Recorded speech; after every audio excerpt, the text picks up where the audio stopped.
Anderson. They want the out route. It's a double move. It's sold well. Groves catches it 15-10-5. Touchdown. Fake the out. Went down.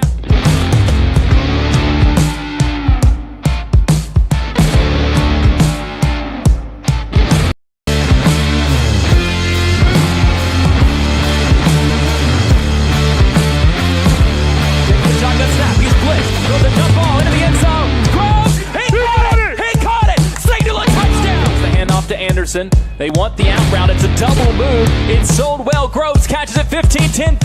Touchdown. Fake the out. Went down.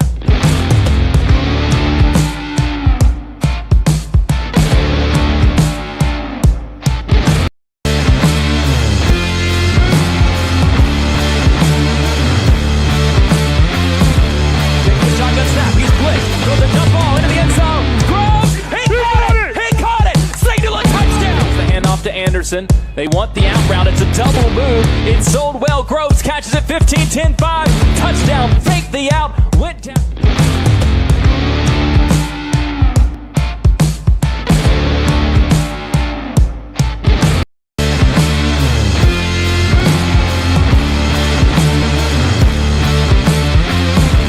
Takes the shotgun snap. He's blitzed. Throws a dump ball into the end zone. Groves. He caught it. Signal a touchdown. The handoff to Anderson. They want the out route. It's a double move. It's sold well. Groves catches it 15-10-5.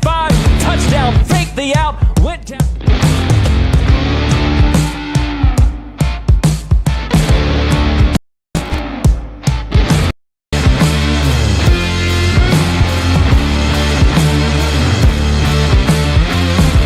Takes the shotgun snap. He's blitzed. Throws a dump ball into the end zone. Groves. He caught it. Signal a touchdown. The handoff to Anderson. They want the out route. It's a double move. It's sold well. Groves catches it 15-10-5. Touchdown. Fake the out. Raider Demaya Allen, who showed some spurts, and myself and TB Tavius Babb, who is now the head coach for the FCA girls, just got announced today, officially coming to the 13th district to join these teams next year. Oh yeah. Every time Franklin-Simpson saw Russellville, we said this is somebody that you have to watch going forward. You didn't have to go forward very far. She's averaging 15 points, 7.6 rebounds per game on the season, had a 20-point double-double in that win against Logan County, and despite her size, LJ, and it's tough for the listeners on the radio to be able to take this in. The viewers on Franklin-Simpson Channel 9 will get a full dose of it. She's got that Charles Barkley, what you would think type play style to her, until you see her start to dribble, and she'll do a couple of between the legs and behind the back and flash a little Allie Pennington in the way that she plays. Boy, man, she can go. And, you know, it's my first time watching Franklin-Simpson play, and it's more of what you heard makes you want to watch it even more. Once you watch this team, see what they're really about. Allie Pennington, as you know, you talk about it, she's a great player. She leads the team in scoring. She is top 15 in scoring in the state. And I mean, she leads the state in three-pointers, right? So yeah, that's brilliant. And on the other hand, you got the big 8th grader, Demaya Allen, and who's so young and so passionate for the game. You just never know what you might get at her each coming night. I love how you bring up the passion, because she was literally the first player out here to warm up for Russellville. She welcomed me into the building. I had come in just behind the Lady Cat team, and I was the first person over to what's normally the Franklin-Simpson bench, and she just in a very soft voice says, "Hey, I just want you to know you guys are on the other bench over there tonight." Just the sweetest girl in the world, but she doesn't play like it. She is a menace out there on the floor. This is a team that has been transformed to take on that mentality overall under head coach Jermaine Savage, averaging 54.4 points per game on the season. That is up almost 20 points from what they were doing last year. He more so preached what they were going to do on the defensive side. They give up 56.4 points per game on the season. They gave up only 31 in their opening game against Hart County. They've given up at least 50 points in every single game since then. For this team defensively, matching up with Franklin-Simpson, the biggest key is going to be stopping Pennington, as you talked about, and that's exactly what Metcalfe County was able to do. Not just Pennington, but a Lady Cat team that you put her in the mix, obviously, as the leader, but as a team is top 20 in the state in three-point percentage, which is 2 for 17 in that loss from deep to Metcalfe County. Allie Pennington finished with a season-low 13 points, only 2 3-pointers made in that ball game. She was scoreless in the entire first half. We saw some different players step up along the way. The biggest thing was the continued emergence that we saw last week between the 3 games that happened with South Warren, Todd County Central, and then the Metcalfe County game. Chloe Smith returning to dominant forward. She tied her season high with 19 points in that game. She set that season high in the opening game of the week against South Warren. She is now just 7 points away from 1,000 for her career. She's been in double figures in every single Franklin-Simpson win this season, and knowing Coach Savage and the way that he likes to try to eliminate the other team's best player that we saw at Franklin-Simpson, the way that the Lady Cats would play defense over the last couple of years, you've got to imagine he's going to deploy multiple defenders on Pennington, and there's going to be a lot going Chloe Smith's way for some opportunities, as by far, when she's out there, typically the tallest player on the floor.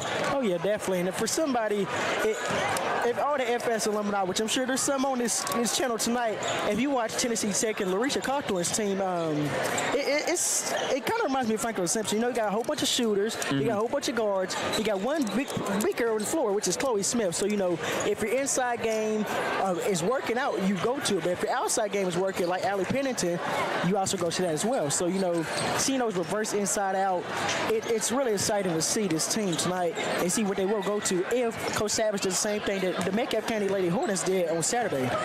Russellville, to their part, not a very efficient three-point shooting team, 29% from outside on the season, but just made a season-high 6 3-pointers in their latest win against Apollo. They're 3-0 on the season when they make at least 5. They get to the free throw line a ton, averaging 20 free throw attempts per game. Efficiency, again, has been the issue, just 46% at the stripe as a team, but they've been over 50% over these last 2 wins, went 11 for 20 against Logan County, then 9 for 15 against Apollo. Franklin-Simpson, to their credit, 8 for 9 against Metcalfe County. 10 has been the number for them. They're 5-1 on the season when they make at least 10 free throws, including 21 made season high against Johnson Central. The big development tonight for Franklin-Simpson before we head into our first break of the pregame show, the potential debut of Tiffany Harrigan, the transfer coming in from Nashville, not listed as a starter tonight for Franklin-Simpson. She's listed in the book for the first time this season, so we'll all find out together what that impact is going to be. You can hear the players coming over to the bench. The starting lineups are about to be announced, so we'll step away.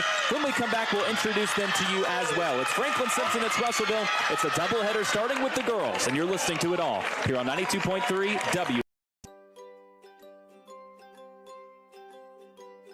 So as far as preventative maintenance, to keep outages at a minimum, one thing that we do is pole inspections. So we'll drive across the system, we'll dig out around the bottoms of the pole, see if there's anything rotten. We'll check the pole's integrity in general. So as you can see now, we're changing out some wire on some poles that we have recently changed out. As they age, they start to crack or rot at the bottom, so we try to stay ahead of those types of outages. Probably the neatest part of working here. So working in the community that I live in and grew up in, there's a lot of satisfaction that comes from that. You know, if there is an outage, there's a good chance that you're restoring power, maybe to a family member, a friend, your preacher, something like that. So just being able to help and serve the people that you know, that's a good feeling.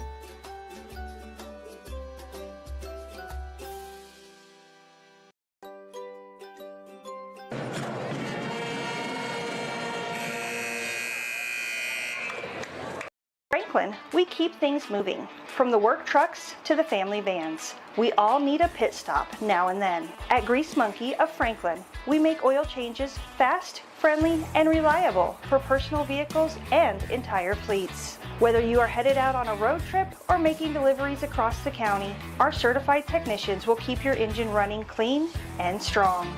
We treat every car like it's our own. Our goal is simple: get you in, out, and back on the road with confidence. Fleet service? No problem. We work with local businesses to keep their teams moving without the downtime. And right now, mention FS Channel 9 and get 9% off your full synthetic oil change. Grease Monkey Franklin, home time service that is done right, done fast, and built for the road ahead. Visit us at Grease Monkey across from Walmart and Nashville Road, Franklin, Kentucky. Franklin, we keep things...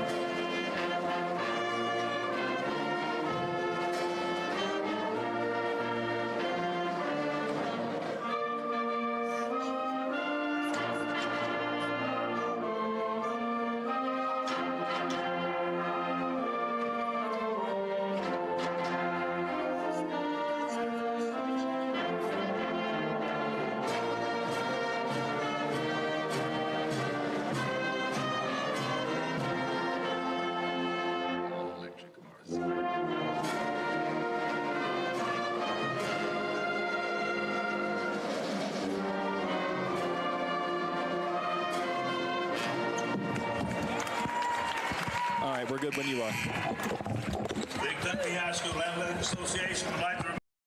We've been with Franklin Bank since '92 because we trust it. Franklin was a great fit to help build a team and a culture that just kind of resonated with both of us. They took a chance on us. It's not a banking relationship, it's a personal relationship. That's the most important thing to me about doing business with a bank is to have trust and faith in the people you're dealing with. And the people at Franklin Bank do every bit that needs to be done to give me that feeling.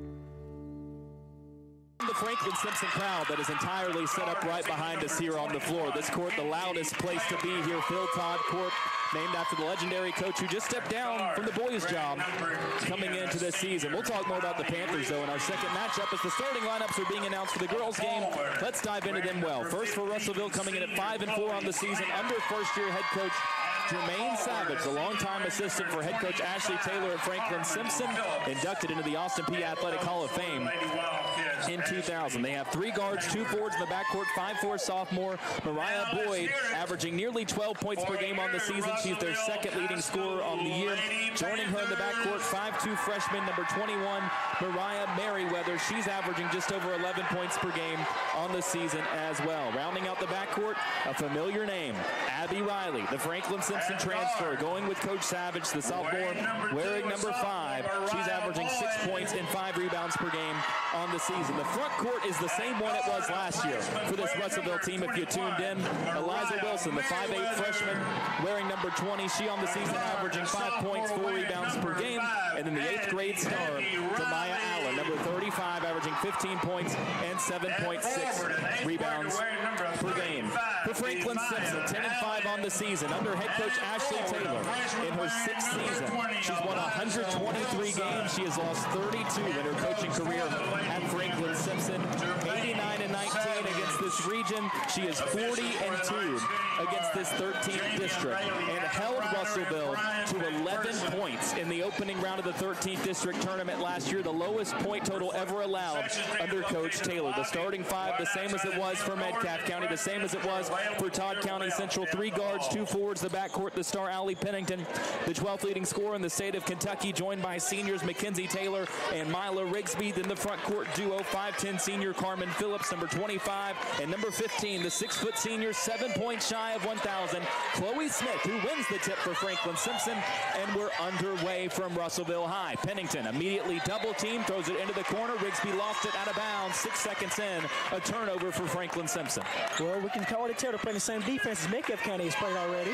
We saw the trap immediately come at Pennington once she brought that brawl across half court. Up top, Boyd holds it. Now they go down low immediately to the bigs, whirling through traffic. Traveling, though, before a made bucket is Demaya Allen. Flipped one up desperately, got it to go, but it's waved off due to a travel. Now we see Abby Riley waiting immediately for Pennington. 6 foot from where she got the inbound under the Russellville basket, and here comes the trap at half court. That was great inside defense down there by Chloe Smith. Smith sent it out to Mackenzie Taylor for a jumper. She swishes it home. And Franklin-Simpson has the first lead of the game, 2-0. Whistles blow immediately. So there's someone on the floor. And they're going to get it cleared out on the far side. You'll be able to tell, even though it's a road game, by the roar of the crowd behind me, if Franklin-Simpson does something good, you will know immediately, because the Lady Cat faithful and the Wildcat faithful for the boys game directly behind these microphones. Ball comes on the right side as we get back underway. Boyd has it for Russellville. Throws up a wild left-handed shot, misses. Allen had the rebound. It was knocked away by Phillips, but Demaya Allen chases it down. She has it in the corner, now gives it off to Merriweather, the freshman averaging 11 points per game. Out to Abby Riley. Beautiful. To Allen, she controls and finishes over Carmen Phillips, but he called it waved off due to a travel. You could not hear the whistle. At all. The crowd is so loud on both sides, you could not hear the whistle. The travel's called. It's still 2-0. What an environment. Russellville rocking tonight. It's homecoming. We've already had the festivities taken care of. They packed this place out, but there might be more blue in here than black and gold. Hey, FS shows up pretty deep. I will tell you that as a fan base. Pennington, deep right wing, now goes to the top of the key, guarded by Riley. Between the legs, dribble, pulls it out to the left wing, fakes a 3, and then gives it off to Taylor. 6.5 minutes left opening quarter. Tries to dump it off to Phillips. It's deflected away. Allen goes on the floor to get it for Russellville, but called for a travel as she slid with it. We still can't hear the whistle. And actually, Coach Savage got a timeout in. And I'll let you hear this roar. There's a reason this crowd is going as crazy as it is. It's not because Jermaine Savage took a 30-second timeout. It's because we are officially getting the debut of Tiffany Harrigan for Franklin-Simpson. Was an all-district player at Hillsborough High School in Tennessee last year. The 5'5" senior. She goes by Puff. That stands for Pick Up Full. That tells you what she does. She likes to pick up and defend full court. She can score the ball as well, and she's out there in the number 5 jersey for the first time this season. Sounds like a dog to me. Do you think they're excited? Very excited. As we get back underway, Riley brings it across half court for Russellville. Driving left, cut off, gets a screen from up top. Riley wraps into the corner, picks up her dribble, now has to send it on the outside to Merriweather. It's great defense play by FS right now. They are man-to-man everywhere. Trying to get down low with Boyd against Pennington, but she's cut off in the corner. Now 6 minutes left in the corner, and Boyd double dribble. And man, this defense is playing very aggressively, not fouling. Very good coaching by Coach Asher Taylor here. Now they take it back, and again, we see a change in the call. I think this time the officials corrected each other. It was knocked out of bounds before the double dribble was called. So it will stay with Russellville. A baseline inbound with 6:02 left in the opening quarter. Still 2-0 Franklin-Simpson leading. Down low, inbound play set up for a slashing Boyd. She's fouled, and Mariah Boyd will go to the line for 2 free throws. That's what she does, averaging 6 free throw attempts per game. That's top on this team, averaging 20 per game as a squad, but only shooting Boyd just 54% at the line. And I might have jinxed myself on that, just right there.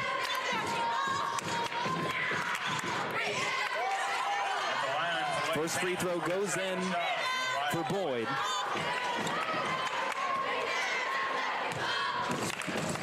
See if she can knock one down right here. We'll see if she can get this second to go. And she misses both. And Franklin-Simpson will bring it the other way with Taylor. Right side, 3 set up for Rigsby, and she buries it. If she's wide open, she's going to shoot it. You got to get a hand up. Franklin-Simpson leads 5-2.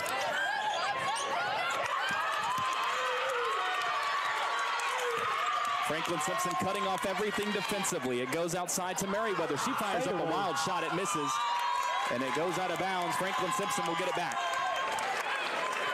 Defense the key early on for the Lady Cats with a 5-0 lead with 5.5 minutes left to go in this opening quarter. It's 50-50 balls you got to win in this ball game right here. It does not seem like it's tight right now, but it is very tight. Harrigan will bring it up for Franklin-Simpson. She spins through 2 defenders, now tries to go down low to Smith, but it's intercepted. Here comes Russellville the other way.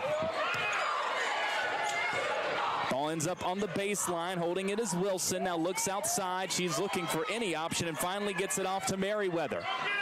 Back to Wilson, and they reset up top with Boyd.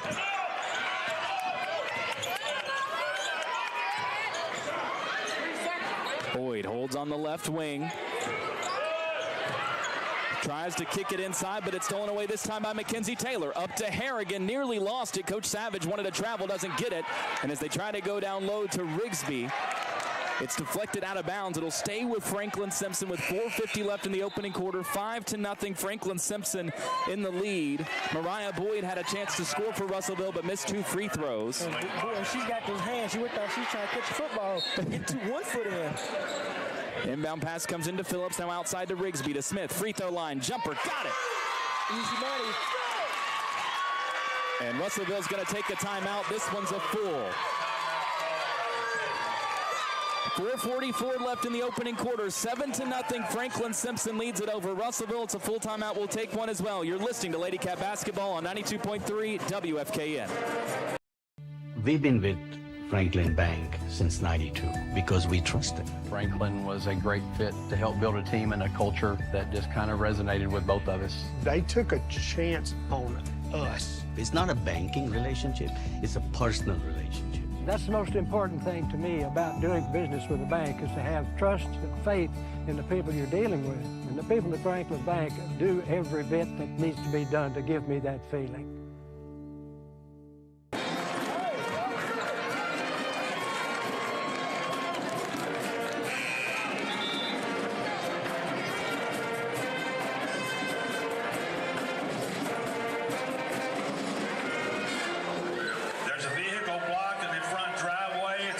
GMC SUV with handicap plates on it. Would you please move that?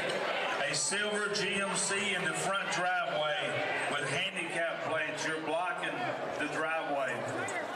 Like you're trying to steal it, just put some paint in front of it.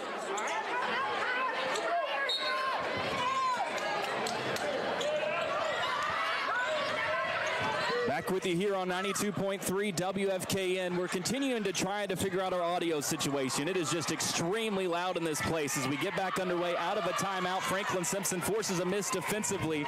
Russellville still scoreless. It's 7-0. Lady Cats leading it with 4.5 minutes left to go in the opening quarter. Ball knocked away up top. Fight for it down low for the Lady Cats. In there was Harrigan. A jump ball will be called, and the possession arrow, they're trying to work out which way it's going to go. It'll be Franklin-Simpson basketball with 4:10 left in this opening frame. Lady Cats with 2 points apiece from Mackenzie Taylor and Chloe Smith, and 3 from Mila Rigsby.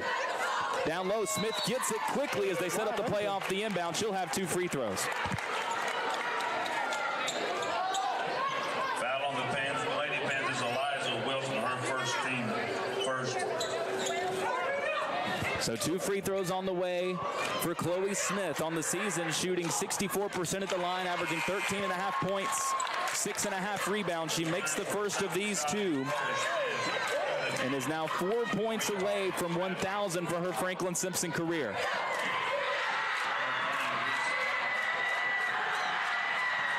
Second free throw is good as well.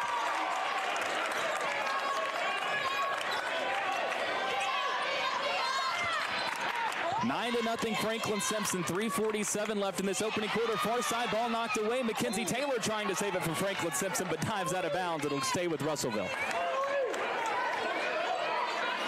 They're still looking to try and get their basket early on here in the first half. No points for the Lady Panthers. 9-0 Franklin-Simpson leads it. Both teams undefeated in district play, coming in 1-0 as Harrigan picks up a foul in the backcourt, trying to defend Riley on the inbound.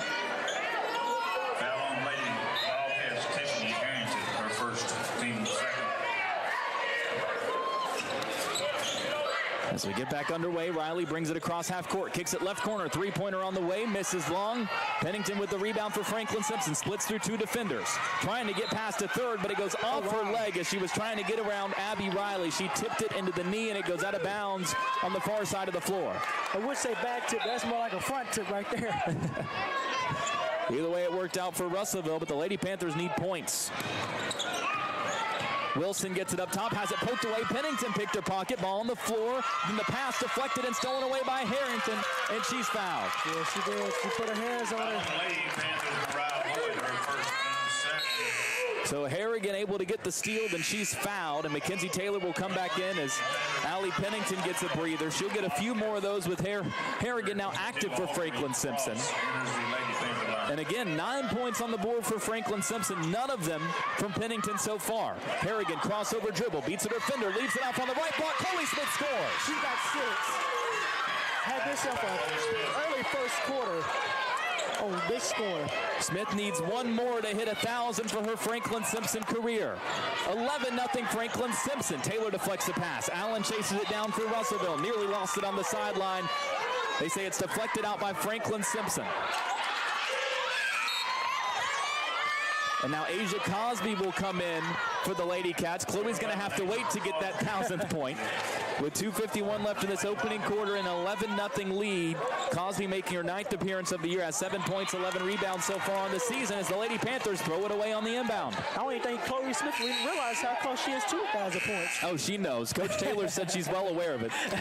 As Allie Pennington comes in, Harrigan gets a standing ovation for her first minutes as a Lady Cat. Russellville has done their job in negating Pennington in those 22.8 points per game. She's scoreless, yet they trail it 11-0. Here the double team comes to Pennington, trying to dribble around it.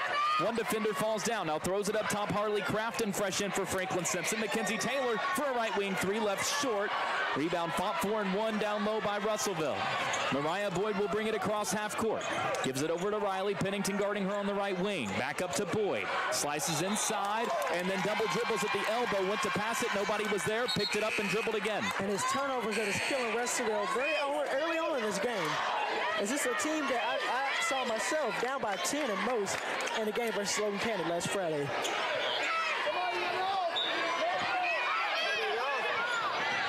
I'm sure you can hear all the noise from the coaches there trying to get their substitutions in, as just as we said all that about the subs. Harrigan and Smith come right back in for Franklin-Simpson. Chloe gets it on the right block, goes to work, slips through traffic, reverse layup, left it short.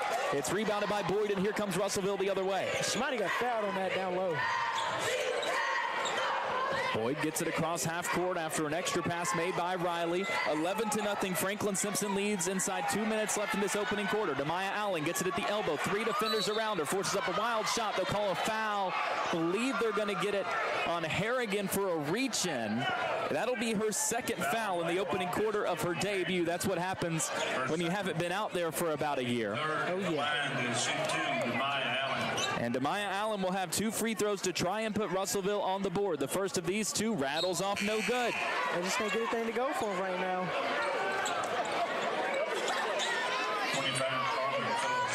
But if you want to stay in this game, free throws are one thing you do have to hit because they're free shots.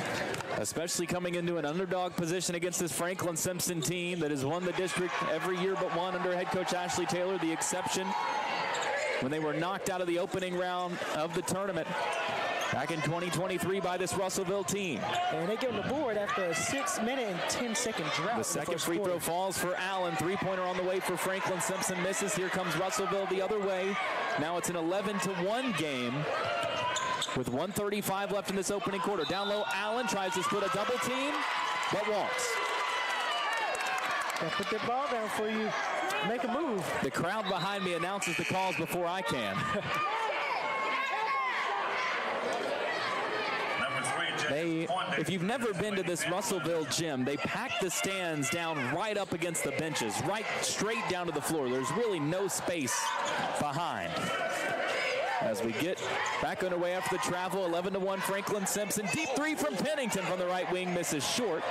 Goes out of bounds far side with 1:18 left in the first quarter. Pennington still trying to find it, making 4.6 threes per game. That's first in the state of Kentucky, 4th in percentage. Scoreless tonight, but the Lady Cats up by 10. And don't be too surprised about this shot because she usually hits them.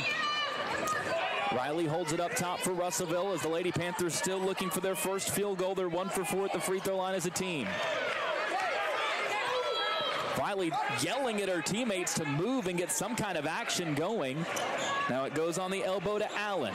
Back outside, Riley drives, spins from the elbow, steps back, contested free throw line jumper, missed off to the right side. Demaya Allen with an offensive rebound, barrels into Chloe Smith, put back, misses. Great defense from Chloe, and she gets the rebound as well. Now leaves it off for Mackenzie Taylor. Over to the left side. Pennington. 3 defenders on her. Back out to Taylor. Bad. Smith. Extra pass. Phillips wide open. Bucket. That's great ball movement right there. Move the ball. Find somebody open. That's where the scoring comes into play. Phillips averaging 2.5 points, 2 rebounds per game as Russellville nearly goes over and back as Riley controls a pass with 20 seconds left. Now goes back up top to Mariah Boyd. Now on the right wing, back to Boyd. 13 seconds left in the opening quarter. Boyd all the way to the rack, scores it with the left hand, and Russellville gets their first field goal. 6 seconds to go. Pennington jogging across half court. Swings it over into the left corner. Wide open for 3, Taylor. Off the heel, no. And that'll bring us to the end of the opening frame. 13-3, Franklin-Simpson leading it over Russellville as we wrap up that opening quarter. Brought to you as it is all season long by Clark CPA and Advisory Group. Former FS Wildcat Tanner Clark and his team bring you the best in accounting and tax services as well as payroll and bookkeeping. You can find out more at clarkcpagroup.net or visit them at 927 Brookhaven Road in Franklin. 13-3, Lady Cats lead it after 1 on 92.3 WFKN. Wildcats hit the field, the best seat in the house isn't the stadium. Rack House Restaurant and Bar is your official Franklin-Simpson watch party headquarters. Every game, all season long. Bring your crew and grab your favorites from our made-from-scratch menu and catch every touchdown, basket, home run on multiple screens.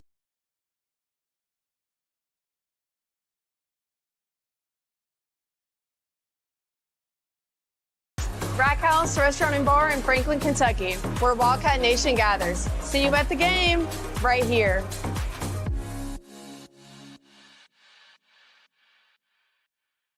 Cats leading 13-3 over the Lady Panthers of Russellville. Tyler Eaton joined courtside by L.J. Cawthorn, the brother of Larisha Cawthorn, the Franklin-Simpson alum who started her career with the Lady State Tournament, burning it up at Tennessee Tech.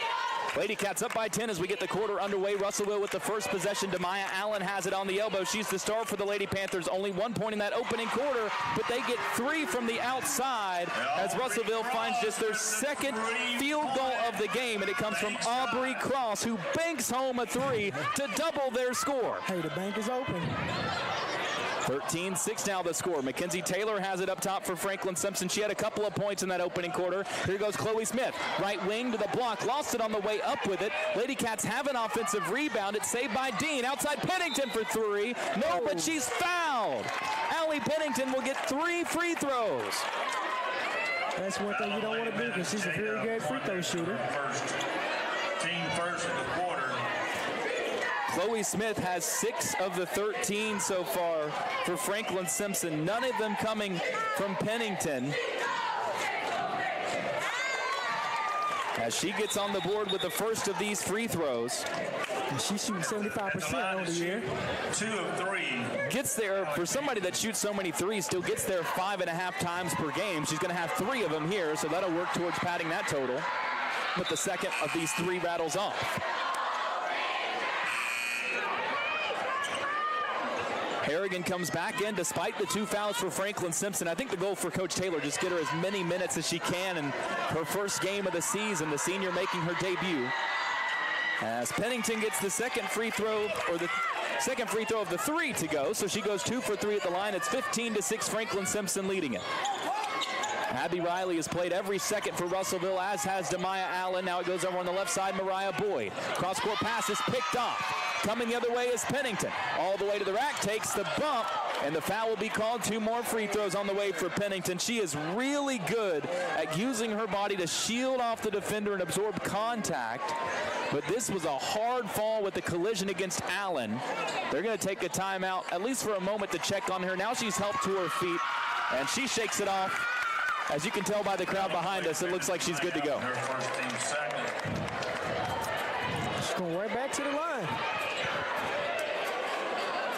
The line to shoot 2, Allie Pennington. So Pennington will take 2 more free throws, just made 2 of the 3, so she'll about get to her season average in terms of attempts just by taking these 2. The first one is good. Now she stands at 75% from the line tonight, week 4.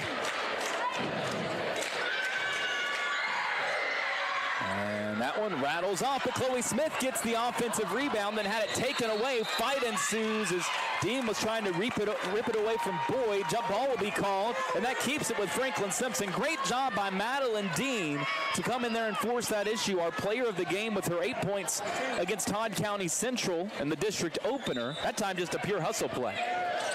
Smith will inbound, gets it to Pennington through a double team. Now she weaves out to the left wing.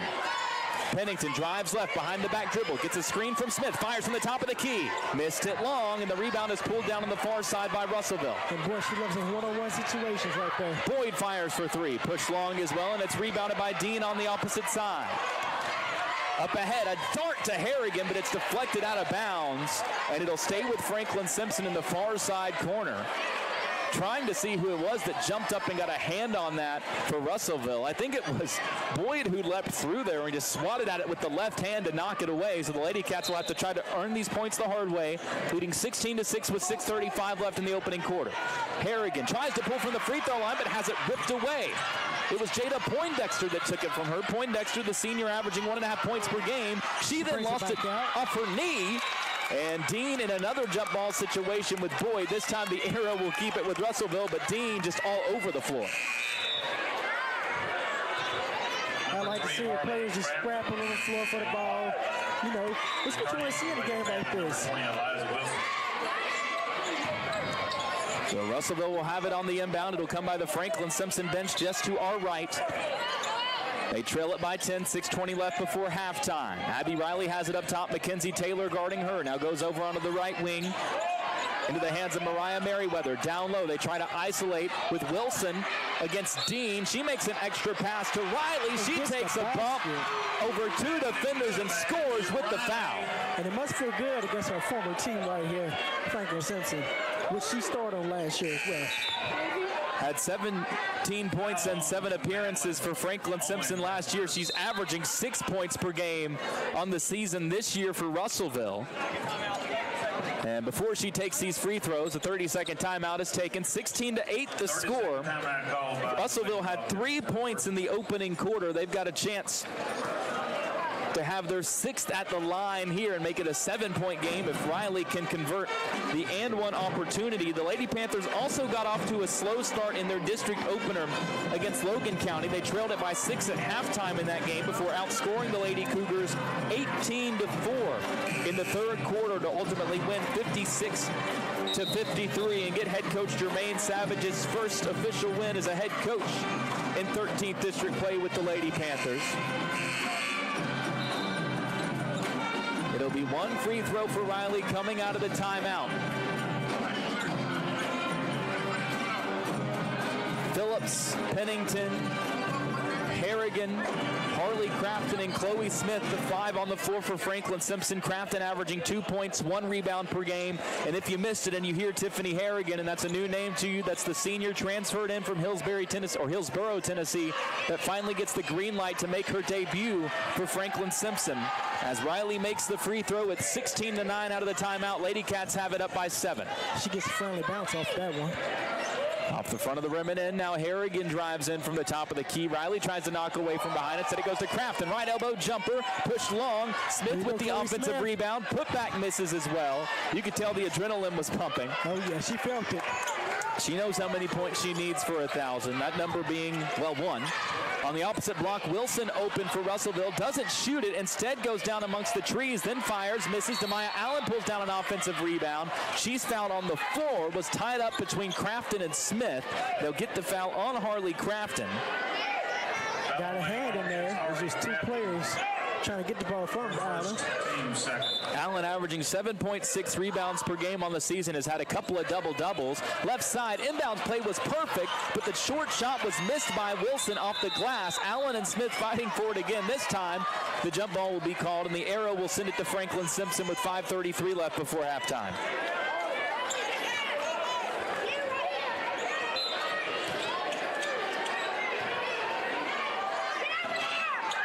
Harrigan will bring it across half court for Franklin-Simpson. Trying to add to the 7-point lead, and Harrigan hoping to get her first points as a Lady Cat. She's going to pull for 3. There's her first points as a Lady Cat. 4 feet off the left wing. Hello, Tiffany Harrigan. And she lets RSJ's Jim know that she's here tonight. Riley nearly lost it with Harrigan on her. Now it goes on the left side. Deep 3, the response on the way. Misses long for Poindexter. Tipped out of bounds. Chased down by Harrigan for Franklin-Simpson. 19-9. Darts it ahead. Crafton was behind everybody. 21-9 Franklin-Simpson. The Lady Cats are going on the run right here, scoring 5 straight points within 30 seconds. Crafton the beneficiary of the defense. Harrigan all over the floor. She has been an energizer bunny for this Franklin-Simpson team in her debut. Allen down low against Smith. Helps come. She's fouled. Count it and 1. And the flex and clap as Demaya Allen, just an 8th grader, tries to fire up the troops. She's very aggressive down low. She's got away with a walk, but hey, if the refs don't see it. She plays physical. Oh, yeah, definitely. Coach Taylor wanted to know why that was a foul against Chloe Smith. It's her first. 1 shot. Let's hear it, Panther fans. Allen fires up the free throw, gets the bounce. She split a couple in the first quarter. There's something about that bounce. 47% shooter on the season, but she's 2 for 3, and it's 21-12. Franklin-Simpson, 4:35 left in the second quarter. Reese Myler back in for Franklin-Simpson, the 5'10 senior, averaging 2.5 points per game. Down low, Harrigan runs into traffic. She draws a foul. We'll see if they give her free throws and say it was in the act of shooting or say it was before. They are going to give the 2 free throws for Harrigan. She didn't think she was going to get the call. It goes against Poindexter. It's her second for Russellville. And it will be 2 free throws for Tiffany Harrigan,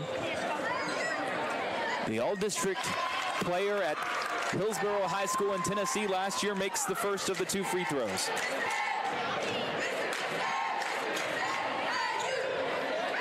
Second one on the way, swishes through as well. Harrigan has 5, and her first game as a Lady Cat. 23-12 FS leads. Ball goes on the elbow to Demaya Allen as Russellville sets up their offense. She tries to go down low to Wilson. It's deflected out of bounds by a pair of Lady Cats. Myler and Pennington were both there, so it'll be a baseline inbound for the Lady Panthers. Asia Cosby will come back in for Franklin-Simpson. Smith will check out. Still got to wait for that 1,000 point right there. Riley to inbound for Russellville. Surveys, tries to go in up top. It's stolen away by Crafton. This time Harrigan is up ahead of everybody else. She's now got 7 points in the quarter. This defense is impeccable. Playing very aggressive right here. 25-12, Franklin-Simpson leads, turning defense into offense. Riley, right wing 3, missed it badly off the front side of the rim. 2 Lady Panthers were fighting for it. Then Myler comes in to get it. Now a jump ball will be called, and the arrow will keep it with Russellville. With 3:53 left to go before halftime. Inbound comes in left side. Catch and shoot 3 on the way. Missed long off the hand of Allen. Pennington gets the rebound, pressured by Riley. She'll bring it across half court. Just 3 points for Pennington, all from the free throw line. Tries to go between the legs, lost it. Now picks it up and drives right side. Stuck in the corner, wraps around to the wing. 3:35 left before the half. Pennington being pressured by Riley. Tries to create separation. Screen comes from Cosby, but before she can set it, 5-second closely guarded, forced by Riley. And to her credit, Riley has stuck everywhere. As Taylor and Smith come back in. And Boyd for the Panthers. Boyd will come in as Poindexter comes out. It's Chloe Smith, Allie Pennington, Mackenzie Taylor, Tiffany Harrigan, and Reese Myler on the floor for Franklin-Simpson. 25-12, Lady Cats lead it. Ball on the left wing. Now it goes back up top to Abby Riley. Checks cross court, now goes to Allen at the top of the key, guarded by Smith. Takes a couple dribbles, gives it off to Boyd, slices inside and scores on the left block. That's how she got their first field goal of the game in the first quarter. And if you give it a left side, she's going to go left. Harrigan for 3. Right corner, that's off the mark. Pulled down by Boyd. Harrigan comes up to meet her immediately. It was a 1-on-2. Harrigan took it away and fouled on the right block. Couldn't finish. Her putback no good. She was wide open, just rushed it. And Russellville clears it coming the other way with 1:15 left before halftime, down by 8. Left side triple. Misses short. Smith with the rebound for Franklin-Simpson. Harrigan right block. Layup down.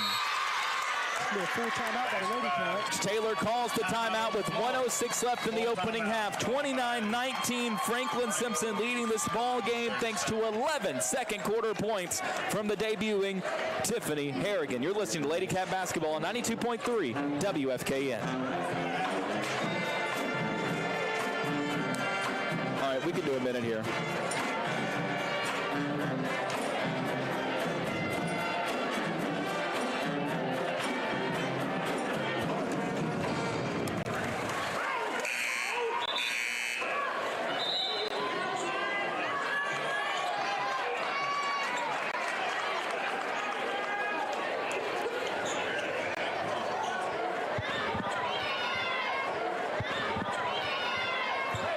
.06 left to go in the opening half of play. 29-19, Franklin-Simpson leading it over Russellville out of a full timeout from head coach Ashley Taylor.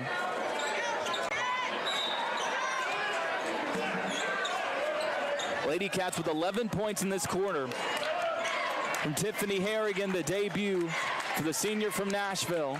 As Eliza Wilson has it up top for Russellville, out of the timeout. Ball on the floor again. Another scramble for it. Are they going to get another jump ball? They do. It'll stay with Russellville. That is our 4th or 5th of the second quarter. We've had quite a bit. Demaya Allen leading the way for Russellville with 8 points in this second quarter alone, 9 total for the game. The Lady Panthers had 3 points in the opening quarter. They've scored 16 in the second quarter, but Franklin-Simpson has matched them point for point. 43 seconds left in the quarter, right side. Allen gets it to Merriweather. She's guarded by Pennington. Down low, Allen. Defended by Smith. Pennington comes with the double. Allen forces up a jumper. It misses long, but it's saved by Wilson. Now outside Riley, they reset with 30 seconds left in the second quarter. Riley left wing, darts it down low. Wilson against Harley Crafton, spins through, can't score on the right block. Was a beautiful spin move from left to right, but couldn't finish. Here comes Pennington, 18 seconds left to work with before the half. Gets space from Riley, but an offensive foul called. They say she pushed off. Player control foul on the Lady Wildcats. With 14 seconds left in this first half. Her first, team fifth. They put it on the scoreboard as her second, then announce it as her first, and that's the correct call. It's her first foul. It's the fifth on Franklin-Simpson, but by the nature of it will not be free throws for Russellville with 14 seconds left here in the half. If Franklin-Simpson does foul, it will be free throws. 10 seconds left now as Riley brings it across half court. Ball goes on the right side to Merriweather. Deep right wing three. She hit it.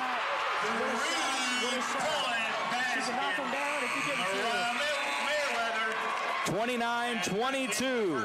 Russellville, 19 points in the second quarter after they had just 3 after the opening frame. Franklin-Simpson riding the hot hand of Tiffany Harrigan in her debut with 11 points. 11 of the 16 scored by Franklin-Simpson in the quarter, who again, despite a quiet first half from Allie Pennington, hanging there offensively with some help from the supporting cast. The supporting cast has got a bit more supportive with the addition of Harrigan, and the Lady Cats take a 29-22 lead into the halftime break. We'll step away. When we come back, we'll get you all the numbers from that opening half and have a little preview of the boys' game to follow, as it's a district doubleheader here at Russellville High School. The Lady Cats at the halftime break, leading at 29-22 over the Lady Panthers. You're listening to Lady Cat Basketball on 92.3 WFKN.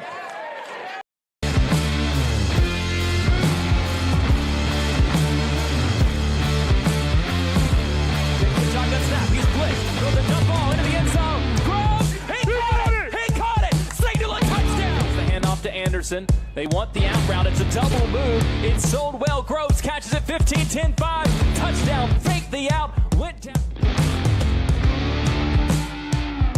It's halftime on Franklin-Simpson Channel 9.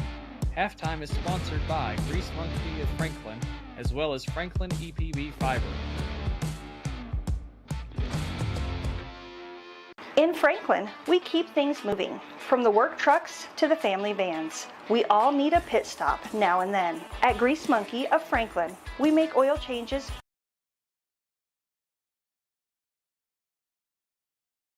fast, friendly, and reliable for personal vehicles and entire fleets. Whether you are headed out on a road trip or making deliveries across the county, our certified technicians will keep your engine running clean and strong. We treat every car like it's our own. Our goal is simple: get you in, out, and back on the road with confidence. Fleet service? No problem. We work with local businesses to keep their teams moving without the downtime. And right now, mention FS Channel 9 and get 9% off your full synthetic oil change. Grease Monkey Franklin, home time service that is done right, done fast, and built for the road ahead. Visit us at Grease Monkey across from Walmart and Nashville Road, Franklin, Kentucky.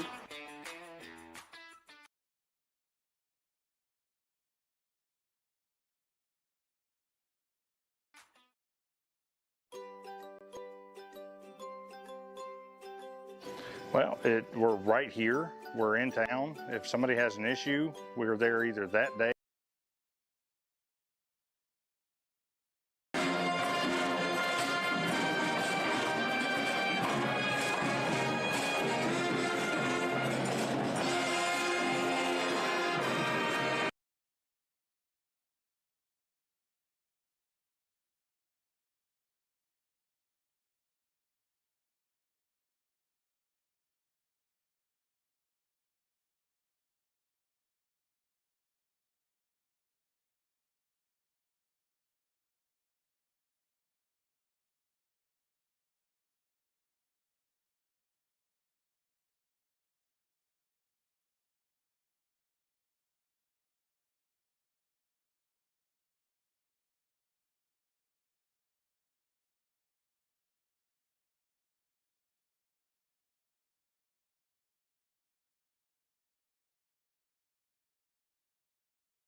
As we get our halftime show underway, Franklin-Simpson leading 29-22 over the Lady Panthers of Russellville.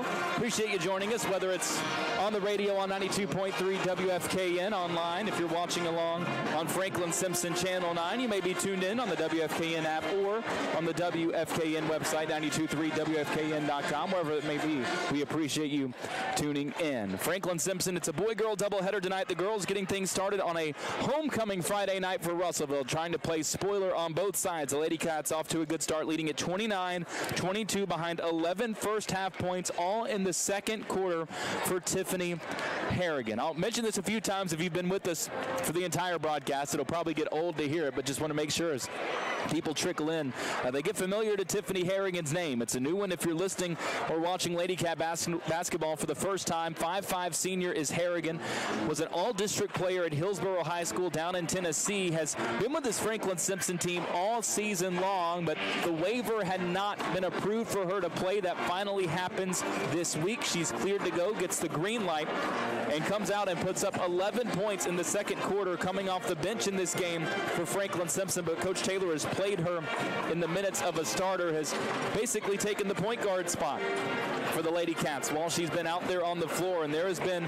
a missing void. And if you've tuned into these broadcasts at any point in the season, you would know that the Lady Cats have just been looking for whatever support they can get around Allie Pennington in that backcourt, especially after the season-ending injury to Majayla Butler, and they have found that answer in the form of Tiffany Harrigan, already in double figures in her Franklin-Simpson debut. Pennington, who is averaging nearly 23 points per game on the season, has just 3 for the Lady Cats. Came in 12th in the state in scoring overall, 4th in three-point percentage, leading the state in total three-pointers made and three-pointers made per game. All of her 3 points in this one at the free throw line, 3 for 5 at the charity stripe. The rest of the team goes a combined 6 for 6, Harrigan making 4 and Chloe Smith making 2. Chloe with 6 points all in the opening quarter of this game to carry the Franklin-Simpson offense. She is just 1 point away from 1,000 in her career at Franklin-Simpson. But it's been a balanced scoring effort across the board. 3 points from Milo Rigsby, who knocked down a triple in the opening quarter.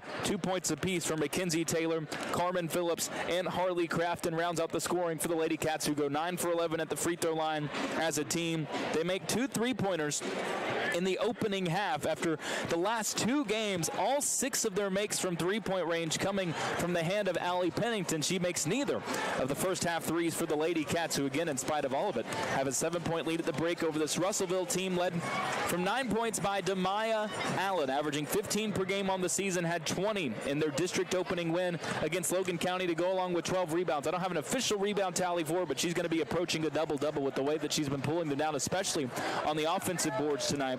4 points come from Mariah Boyd, 3 apiece for Abby Riley, Mariah Merriweather, and Aubrey Cross round out the scoring for a Russellville team that went from 3 points in the first quarter to 19 points in the second quarter. They knocked down 3 3-pointers, which is already near their season average of 3.4 per game for a team that only shoots 29% from outside on the season. They do match their free throw percentage. They shoot 46% at the charity stripe this year. They're 3 for 7 at the line so far in this one tonight. Lady Cats with a 7-point edge in our first game of the day. The second will be the Wildcats taking on Russellville.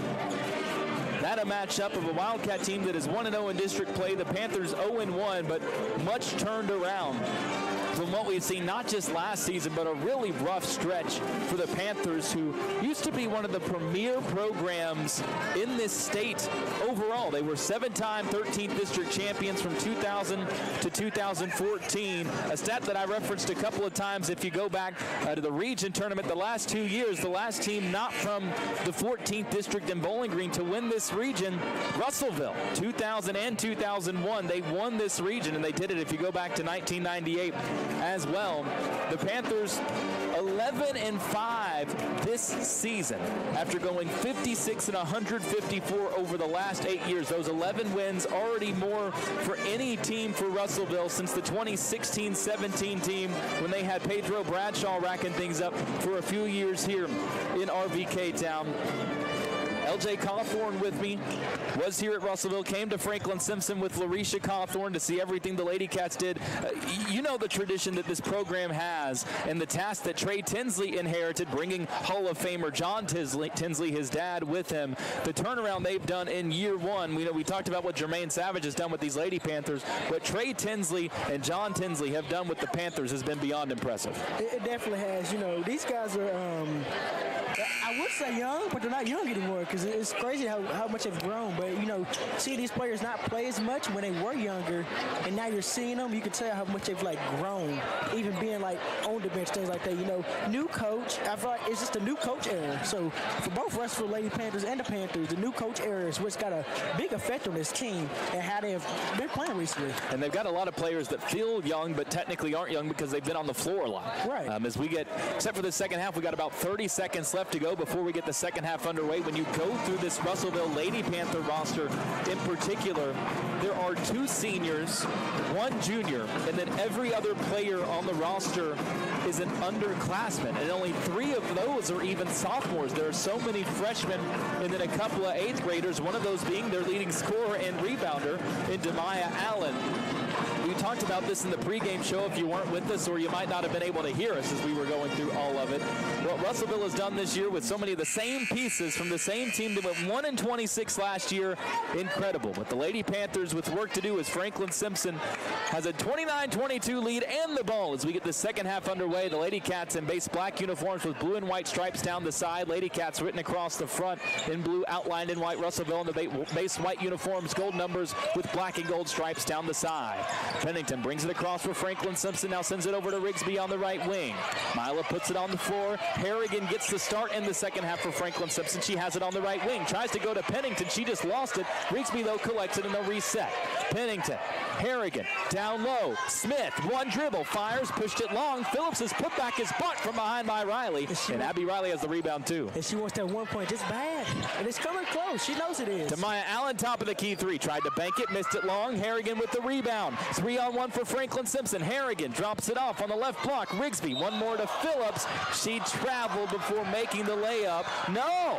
They say she was fouled on the floor. She hopped, and the Lady Cats going to be bailed out here. Everybody was headed back on defense, including Carmen, who was fouled.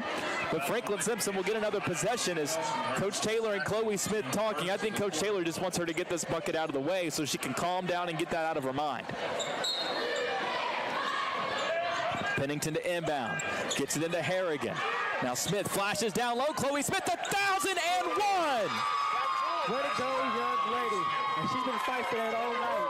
Now she can finally get herself back to this game and help her team win it. She needed 7, now she's got 8. Franklin-Simpson leads 31-22, a minute gone in the second half. Congratulations, Chloe Smith, the latest member of the 1,000-point club at Franklin-Simpson. You deserve it.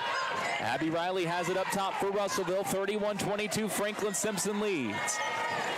Allen gets it on the free throw line.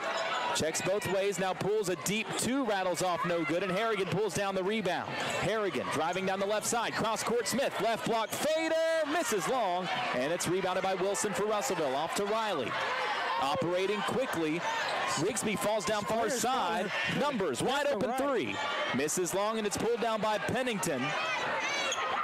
Here comes Harrigan right side, leaves it for Smith, inside, scoop, good. She said, I'm not done. I hit my 1,000. I'm going to keep on scoring tonight. Chloe now in double figures with 10. She's been in double figures in every Franklin-Simpson win this season. 33-22 FS, 6 minutes left to go in the third quarter. Left elbow, Wilson gets it. She's fouled from behind. Madeline Dean will check in for Franklin-Simpson. Carmen Phillips comes out after picking up her first foul. Merriweather trying to get open for Russellville. She is on the left wing, and she knocks down the 3. 3-point basket, Mariah Merriweather. It's her second 3 of the game, 7th time this season. She's made multiple 3s, leads this team with 23 made on the season at a 32% clip coming into tonight. That one makes it an 8-point game. Harrigan drives through and leaves it for Dean. Beautiful drive, beautiful dish, beautiful finish. And Dean gets the layup. My goodness, Tiffany Harrigan. The Lady Cats have a point guard. Smith knocks away the pass up top. They try to tie it up. They do tie it up. Arrow will keep it with Russellville. 21, Rigsby comes out, Mackenzie Taylor in. Merriweather will inbound as Abby Riley collects it. You might have heard the coach. It's a passionate conversation with Rigsby as she comes out. Trying to coach up the senior guard. Left side, Wilson has it for Russellville on the baseline, tries to go to Allen. Dean knocks it away, goes back to Wilson. Her jumper misses long. Harrigan with a rebound. Here comes Tiffany Harrigan the other way. 3-on-2. Pennington, right corner for three. Missed it long. Smith with the offensive rebound. Wraps the baseline to Harrigan for three. Got it! There it goes. It's really solid tonight. You know, if Pennington cannot hit it right there in the corner, anyone on the three-point line, it's when Harrison came in and hit a shot of her own from beyond the arc. Timeout taken by Russellville. 38-25. Franklin-Simpson leads after the three-pointer from Harrigan. 4:55 left to go in the third quarter. Lady Cats up by 13 here on 92.3 WFKN. Wildcats hit the field. The best seat in the house isn't the stadium. Rack House Restaurant and Bar is your official Franklin-Simpson watch party headquarters. Every game, all season long. Bring your crew and grab your favorites from our made-from-scratch menu and catch every touchdown, basket, home run on multiple screens. Rack House Restaurant and Bar in Franklin, Kentucky, where Wildcat Nation gathers. See you at the game, right here.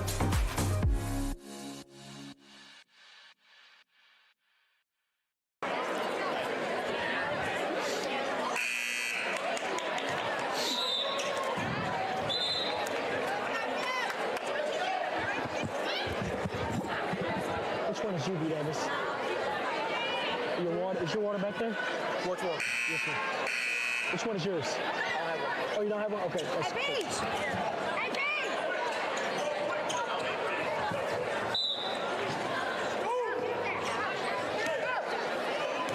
38-25, Franklin-Simpson leads it as we get back underway after a full timeout taken by Coach Savage and the Lady Panthers.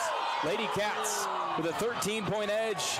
Riley has it in the left corner. You might have heard the crowd and Coach Taylor wanted a walk called, but it goes instead down low to Maya Allen. She's fouled. Franklin-Simpson again tried to tie her up on that post catch as they brought the double with Dean and Smith. Instead, Madeline Dean picks up the reach-in foul.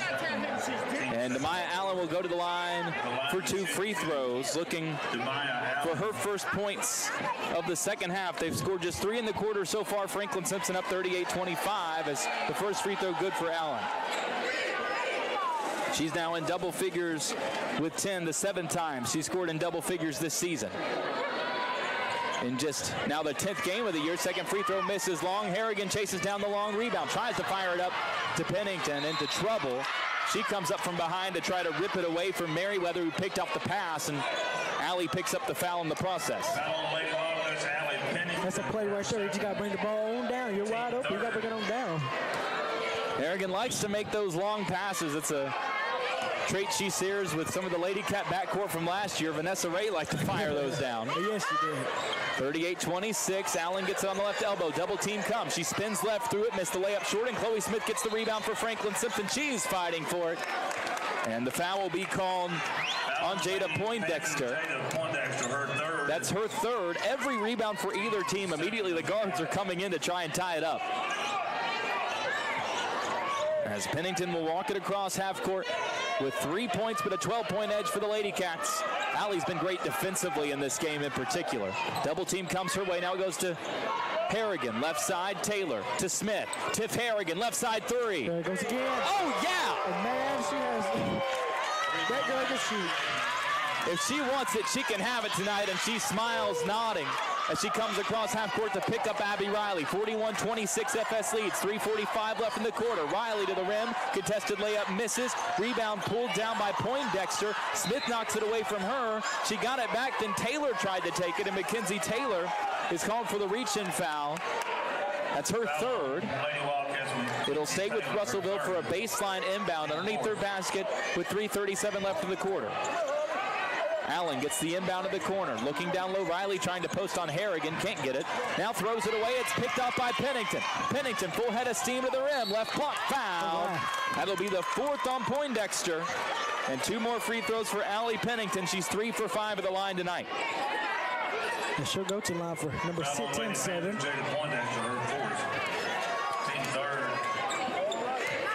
So the senior Poindexter, one of just 2 seniors on this roster for Russellville, will come out with a foul. Pennington gets the first free throw to go. Now give her 4 points all at the line. Dean and Taylor come out for Franklin-Simpson. Second free throw good for Pennington. Myler and Crafton in. Joined by Pennington, Smith, and Harrigan. 43-26. Lady Cats lead building up. And the defense not letting up as a double dribble is called on the far side. I think it was young Jayla Witt that brought it across. They bring her in for Poindexter. No, that was Merriweather that had it. She double dribbled with the pressure from Franklin-Simpson. Between Crafton and Harrigan, you've got 2 guards that can really apply it outside. Oh, yeah. They're one heck of a duo. As Pennington brings it across half court. Pulls it out on the left wing. Now goes to Harrigan up top. Takes the 3. Gets inside. Dumps it off last second to Smith. My goodness. He's saying, when I move, you move just like that. And what a pass that was down low by her. 12 points now for Chloe Smith. Harrigan with another assist to go along with her 17 points. 45-26. Franklin-Simpson now up by 19. Deep 3 from the top of the key. Misses long for Merriweather. Rebound tipped. Allen chases it down for Russellville. Merriweather tries to drive. Just runs into Chloe Smith and lost it. Ball on the floor. Both teams fighting for it. Jump ball will be called. Arrow sends it back to Franklin-Simpson. Great job by Myler to get on the floor and force the issue. As they're up by 19 in this one, 45-26. 2.5 left to play in third quarter. Just 4 points scored in the quarter for Russellville. Franklin-Simpson with 16. After Russellville won their game against Logan County thanks to a +14 third quarter, Franklin-Simpson has run this game out of the halftime break. Harrigan crossover dribble, gets inside and bumped on her way to the rim. It's the 4th on Russellville. We'll see if they say it's in the act of shooting. Anyways, they do, and Tiff Harrigan will go to the line for 2 free throws. Panthers, Aubrey Cross, her first. They call it on Aubrey Cross, who hit the 3-pointer in the first half for Russellville. First free throw good for Harrigan. She's now 5 for 5 at the line tonight. Legna Taylor checks in for the first time for Russellville. 5'4" freshman, averaging 1.5 points per game. Second free throw good for Harrigan as well. What a debut. 47-26, 2:15 left to go in the third quarter. Riley left side gets a screen from Wilson, drives in, fakes the pass on the baseline and finishes it herself. Nice move by Abby Riley. She's now got 5. Abby Riley. And it breaks the scoring drought. 47-28 now. Harrigan gets inside again. Count it and one. Wow. This player is the piece that Franklin-Simpson has been missing. And she's showing it tonight. Coach Taylor jumped off the bench like she was ready to go in and play after that. My goodness. It seems she's feeding off her own team's energy tonight. Harrigan now with 21, make it 22. She has scored 11 points in the third after she had 11 points in the second. 50-28, Franklin-Simpson leads. Wow. Riley left side pulls up for a 3, and she swishes it home, steps straight into it. Stop and pop. Riley now has 8. It's 50-31. Lady Panthers already in desperation time with 1:40 left to go in the third quarter, down by 19. Harrigan has it up top, beats her man off the dribble again, pulls up from 6 feet, missed it short. Smith though with the rebound, she's fouled. Count it and 1. But they get a technical foul after the fact. Who are they going to get it on? They get it on Chloe Smith, I guess, for the emotion afterwards. So Chloe gets the and 1, and then she's teed up after the fact. Chloe's got 8 in the quarter now, 14 for the game. Just in the emotions of it, you know, just how sweet an and 1 can be. Chloe misses the free throw. It's 52-31 with 1:32 left to go. And here's the thing, I don't think that Coach Taylor or anyone that's watched this team all year, I get the tech, but I don't think there's one person that's upset with seeing emotion from Chloe Taylor. Or for Chloe Smith, excuse me. That's what everybody has been looking to see from Chloe, is that emotion and that aggression. She's showing it tonight. I'll say it if Coach Taylor won't. I got no issue with it. As Riley misses the first technical free throw.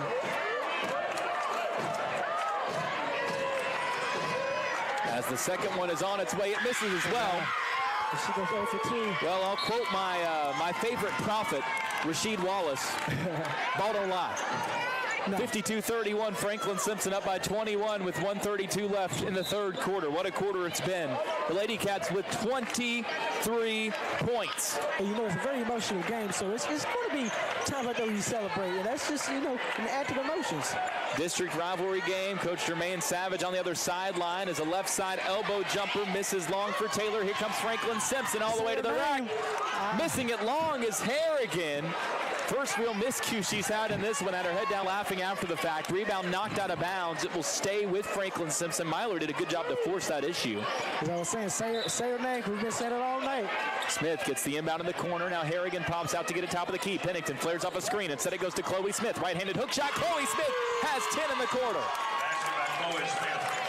And she's turned this quarter into her own tonight. 54-31 Franklin-Simpson. They've outscored Russellville 25-9 in the third quarter. The Lady Cats had 29 points at halftime.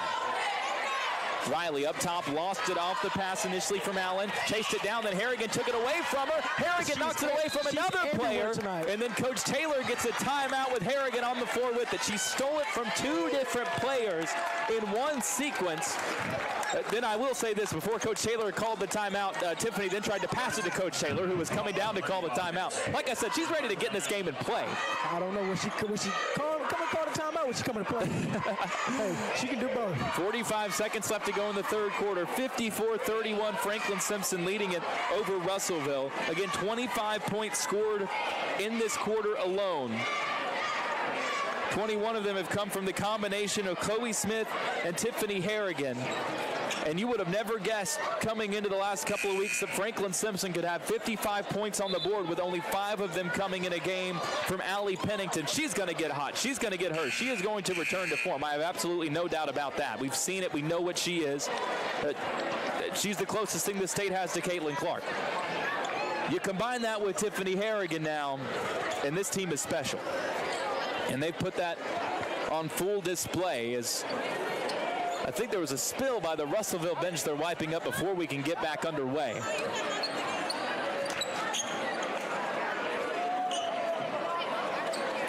.23 lead for Franklin-Simpson. Coach Taylor talking with Chloe Smith. In particular, they're still wiping up whatever spilled in front of that Russellville bench. It's just the first half of our doubleheader, and it's still the third quarter. My goodness, what a quarter it's been. It's been a very dominant quarter for the Lady Cats. Boys game to follow here on WFKN as well. If you're watching alongside us on Franklin-Simpson Channel 9, you've gotten a treat so far. Still working on whatever spilled. Now Coach Savage is having to clean it up itself. He did this several times last year where there was stuff that happened, and then Coach Savage would have to be the one that handled it. Most notably, if the ball happened to get stuck in the rim, they would call on Coach Savage to jump up and knock it out with some of that Hall of Fame athleticism. Some things just never change. He's a Hall of Fame court mopper there as we get back underway. 40 seconds left to go in the quarter. Franklin-Simpson has it up 23. Pennington behind the back dribble at the top of the key, guarded out there by Eliza Wilson. She knows what she wants. Now it goes over to Harrigan. Smith sets a screen. Harrigan pulls just inside the three-point line. That one rattles off, and it's rebounded by Russellville. Taylor gets it for the Lady Panthers. Now leaves it off for Abby Riley with 15 seconds left to work with in the third quarter. Trying to take whatever they can out of this frame. Merriweather, right side, drive, stops on the elbow. Tries to throw it into the corner, but it's picked off by Crafton. 8 seconds to work with. Crafton needs an option. Defended by Abby Riley. 5 seconds to Chloe Smith. One more Harrigan. Down low. Pennington wide open for the layup, and the Lady Cats score at the horn. And what a dominant third quarter for the Franklin-Simpson Lady Cats. After the extra layup from Pennington, Franklin-Simpson, after scoring 29 in the first half, scores 27 points in 8 minutes in the third quarter. They lead it after 3, 56-31. Final 8 minutes on the way right after this on 92.3 WFKN. We've been with Franklin Bank since '92 because we trust it. Franklin was a great fit to help build a team and a culture that just kind of resonated with both of us. They took a chance on us. It's not a banking relationship, it's a personal relationship. That's the most important thing to me about doing business with a bank is to have trust and faith in the people you're dealing with. And the people at Franklin Bank do every bit that needs to be done to give me that feeling.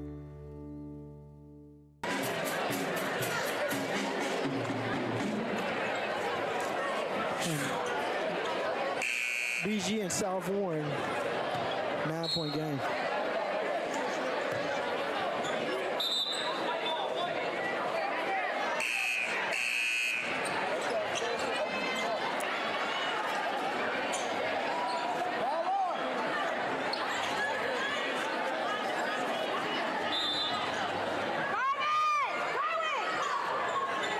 (56-31), Franklin-Simpson leading it as we enter the fourth quarter here at Russellville High School. Girls game up first. Lady Cats with a 25-point edge after the 27-point third quarter. Tiffany Harrigan in her debut now with 22 points. Chloe Smith joining her in double figures. She's now got 16 points after a 10-point third quarter. Harrigan had 11 in the frame. Abby Riley goes to work for Russellville. She had 5 in that third quarter. And now joins Demaya Allen as the only Lady Panthers in double figures. They both have 10. Allen with 9 points in the first half, just 1 in that third quarter. It's now 56-33. Two-screen set. Pennington flares through and hits the three. And you're usually going to hit one eventually tonight. Pennington into double figures with 10. Her season low 13 in the loss Saturday against Metcalfe County. Now she gets a steal, picks off a pass on the far side, then bumped, and they'll get the foul against Legna Taylor for Russellville. Pennington, for whatever lack of offense there's been, I said this earlier, she has been excellent on the defensive side of the floor. As the Lady Cats have been as a team, they gave up 19 points in the second quarter, just 9 allowed in that third quarter, and now lead it by 26 after the 3 from Pennington. They try to set up the same play with 2 screens. Now Chloe Smith slips down low, can't finish the layup, would have been another assist for Tiff Harrigan. Instead, here comes Russellville the other way with Riley. Goes down low, Allen in trouble, kicks it into the corner. Taylor back down low. Allen working against Smith. Double team comes. Legna Taylor right corner 3. Missed short. Carmen Phillips lost the rebound, but able to collect it on the baseline. And here comes Pennington for Franklin-Simpson. Harrigan wants it on the right wing. Crossover dribble. Pennington. Runner. Banks it home from the elbow. And she's getting herself going tonight right here in the fourth quarter. Riley comes the other way through 2 defenders. Pushed it long. Offensive rebound put back up. It misses for Sanaya McCoy, the 6'2 junior. Great volleyball player for Russellville, as Larisha Cawthorn once was, with that size. It's knocked out of bounds off the miss. Will go to Franklin-Simpson, 61-33, 6:20 left to go in this fourth quarter. It always baffles me how long it took for Larisha Cawthorn to end up playing basketball. Boy, she was a cheerleader at first. Cheerleader, and then made it to basketball. Pennington, right side, slices through 2 defenders, kicks it out. Harrigan, catch and shoot 3. That one misses far side, and it's pulled down by Abby Riley. A surprising miss tonight. Harrigan's got 3 3-pointers in this one. Right side, she picks up the block. She chased it down after the miss. 3-on-1 for Franklin-Simpson. Harrigan leaves it off for Pennington. Layup is good. Pennington had 7 coming into the quarter. She's got 7 in the quarter. She's up to 14 at 63-33. Left side jumper. Russellville misses. Long rebound. Rigsby fighting for it and has it for Franklin-Simpson. Up ahead, Pennington. 2-on-1 behind the back. A little razzle. A little dazzle. And a couple on the layup. They're playing with the food.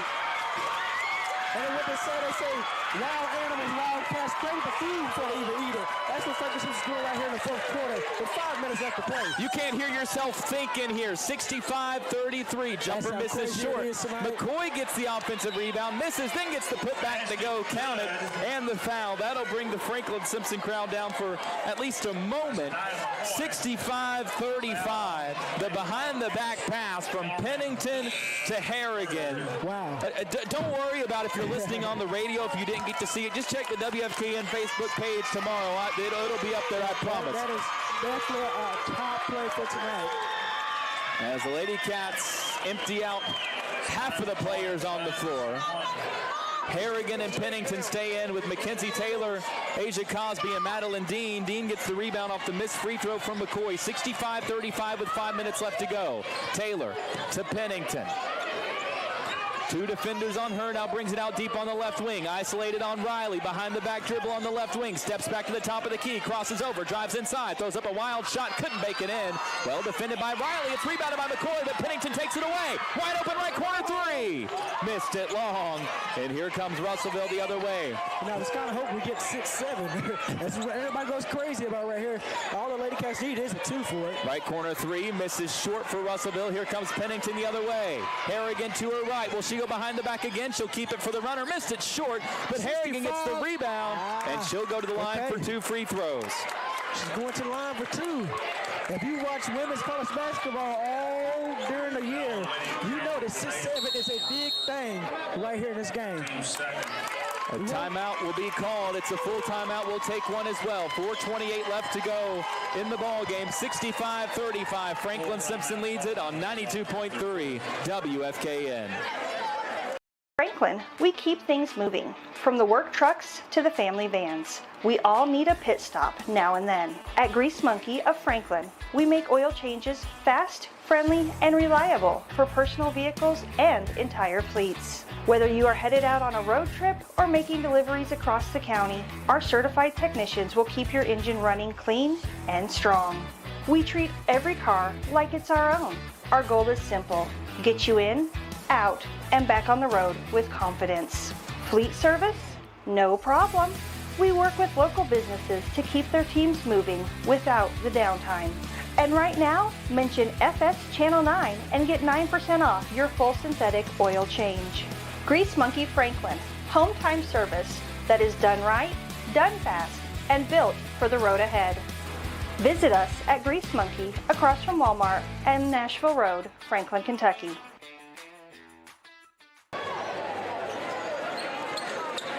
65-35 is the Franklin-Simpson lead over Russellville. Lady Cats with 2 free throws on the way from Tiff Harrigan. Misses the first one. It's her first miss at the free throw line in her debut as a Lady Cat. Started 7 for 7 at the stripe. She's got 24 points, make it 25. As the second rattles home, 66-35. Franklin-Simpson leads. Harrigan checks out to a round of applause from the Franklin-Simpson faithful. And boy, what a debut for her. She'll finish with 25 points. The first 20-point scorer for Franklin-Simpson this season, not named Allie Pennington. Collision down low as Asia Cosby picks up a foul against McCoy, a blocking foul. Instead, yeah, they will get it against Cosby.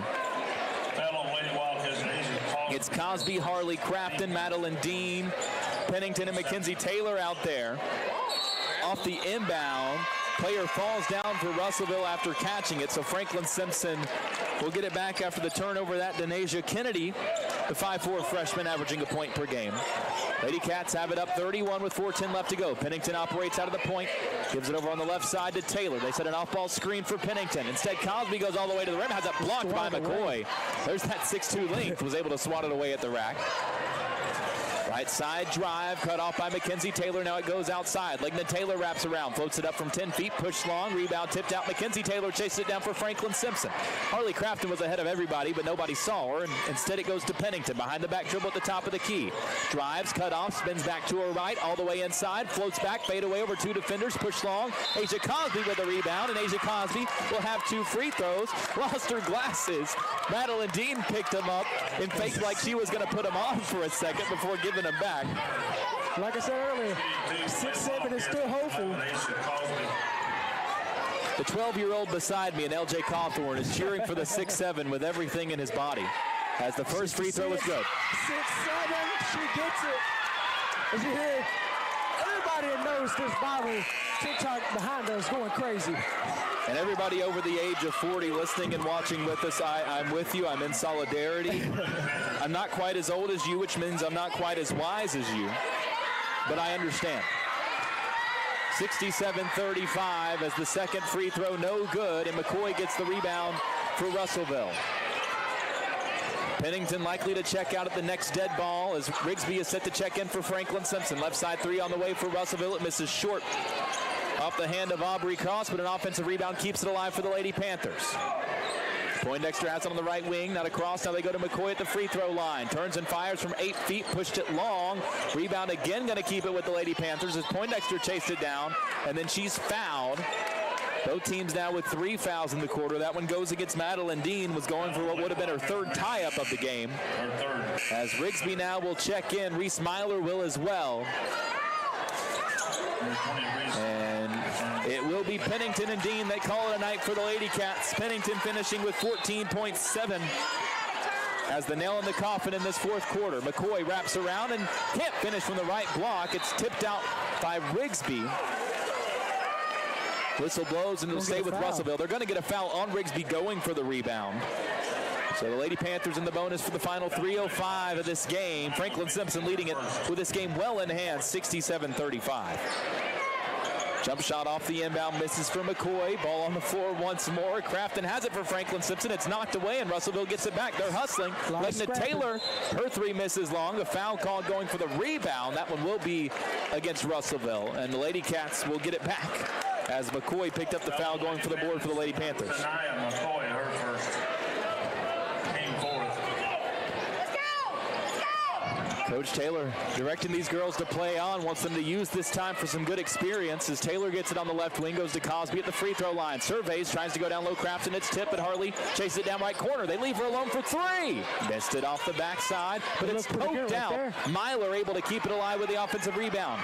Back to Myler in the corner. Drives, kicks to Mackenzie Taylor. Checks down low, Cosby one-on-one, tries to go through McCoy. She's fouled again.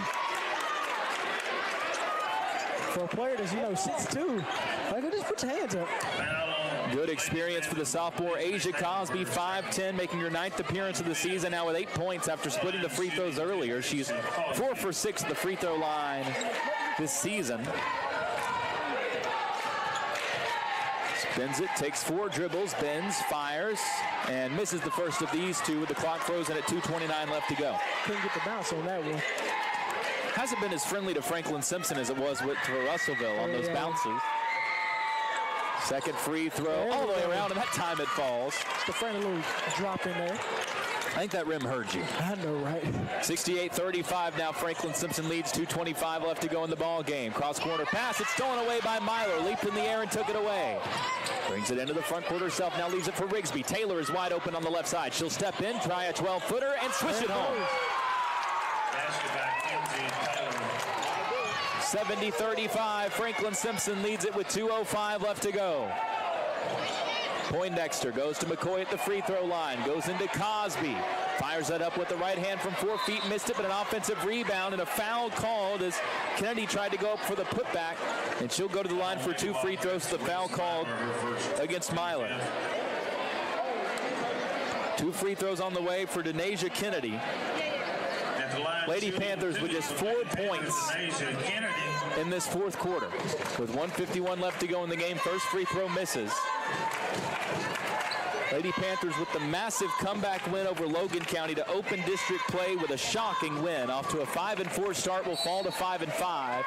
As both free throws miss, and the Lady Panthers called for a foul going for the rebound as well. Both squads was on the road last Friday. They both was able to get a W and come out of there. It's not easy. Somebody's area and playing and actually get a W. Foul puts Franklin-Simpson in the bonus, and Asia Cosby will have 2 more free throws. She's 2 for 4 in the quarter. And she knows she got to redeem herself right here. First free throw on its way, good. She's tied her season high that she just had against Metcalfe County. And you hear the roar from behind because now the Lady Cats are really going to empty this bench. and it's the starters going crazier than anybody else. And if Cosby makes the second free throw, either she'll come out or Harley Crafton will be the last one to come out for Franklin-Simpson. Misses off the right side, so for now it's Crafton, Cosby, Zaya Bailey in there for Franklin-Simpson, as well as Kylie Scott, and then out defending up top, Caden Simpson. Crafton nearly picks off a pass, now double teaming McCoy, who just fires it up over the double team from 6 feet and misses. Franklin-Simpson gets it back up 36, 71-35, running clock for the final 120 of this ball game. Crafton left side, Zaya Bailey for three. Missed it off to the right side, and it's rebounded by Russellville. This crowd was ready to explode. Russellville brings it across. Now they try to go into the left corner. It's finally collected by Kennedy. She fires it up and hits. It's always good to see those youngest in the game and, you know, just score. Kennedy gets the three-pointer to go. Coach Taylor will take a substitution timeout to get Cosby out as Kaylee Garrett comes in to make her 4th appearance of the season. A minute left and running, 71-38 Franklin-Simpson. Crafton brings it across half court, sends it over left side to Kylie Scott. One more into the corner, three-pointer on the way. That one misses long for Garrett. And the rebound, trying to save it in, was Kennedy for Russellville. She went to throw it off Crafton, but just lost it. And you put a chance behind us. CATS. Let's go Cats. Cats are definitely going to hear it when they win a lot. Franklin-Simpson off the inbound, driving is Henson. She stops from the right elbow, travel before the jumper. Coach Taylor gives her a high five, and she'll head back on defense with 25 seconds left to go. Clock running out. Russellville will likely have the final possession of this one. Legna Taylor brings it front court, now sends it to Kennedy. They go down low. McCoy wide open for a layup, and she gets it to go. She's going to dunk that one as tall as she is. Coach Taylor tells them to hold this thing up, 71-40. Crafton holding on to it, asking Coach Taylor for help. The official content to let this clock run out. He's going to. There are a couple of travels there. He just nods his head after the fact. As this game comes to an end, and Franklin-Simpson, in dominant fashion, moves to 2-0 in 13th district play. 71-40, the final score. Franklin-Simpson, under head coach Ashley Taylor, now 41-2 against 13th district teams. They have won 29 straight regular season games within this district. She is now 15-1 in her career against this Russellville team. Again, your final score, Franklin-Simpson 71, Russellville 40. We're going to step away. When we come back, we'll get you all the numbers from this one as the Lady Cats take care of business in the opening game of the night. Then we'll get ready for the boys matchup. Franklin-Simpson, Russellville. Can FS go 2 for 2 when it comes to this district doubleheader at Russellville, and 2 for 2 when it comes to spoiling some homecoming? Coach Taylor came to tell us who would join us in the postgame. All I heard was Chloe Smith. We'll see who the other one is along the way. It's always a treat whenever Chloe gets to join, so regardless, we know we're in for a fun time. Again, your final score, 71-40. Franklin-Simpson takes it in the girls matchup. Postgame show on the way right after this on 92.3 WFKN. Keep things moving. From the work trucks to the family vans, we all need a pit stop now and then. At Grease Monkey of Franklin, we make oil changes fast, friendly, and reliable for personal vehicles and entire fleets. Whether you are headed out on a road trip or making deliveries across the county, our certified technicians will keep your engine running clean and strong. We treat every car like it's our own. Our goal is simple: get you in, out, and back on the road with confidence. Fleet service? No problem. We work with local businesses to keep their teams moving without the downtime. And right now, mention FS Channel 9 and get 9% off your full synthetic oil change. Grease Monkey Franklin, home time service that is done right, done fast, and built for the road ahead. Visit us at Grease Monkey across from Walmart and Nashville Road, Franklin, Kentucky.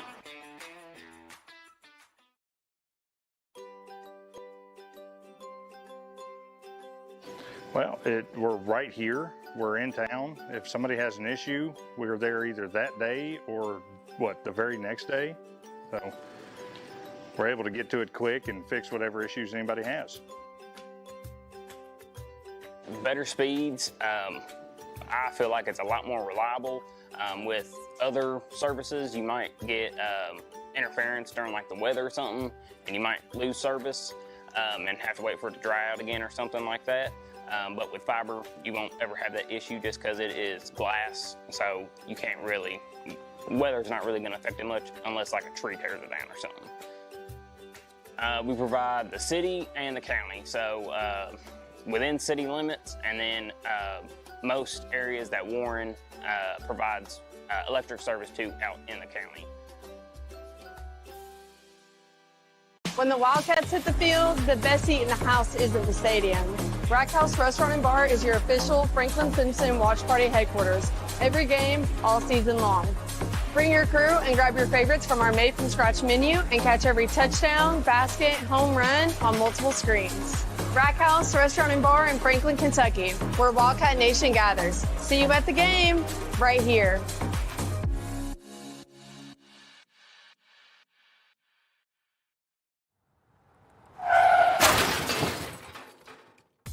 Accidents happen in a split second, but the repair doesn't have to be a headache. At Eaton Collision in Franklin, we bring your car back to life with expert repairs and a flawless finish. We'll work directly with your insurance company to make the process quick, easy, and hassle-free for you. From dents to major damage, trust Eaton Collision to get you back on the road fast.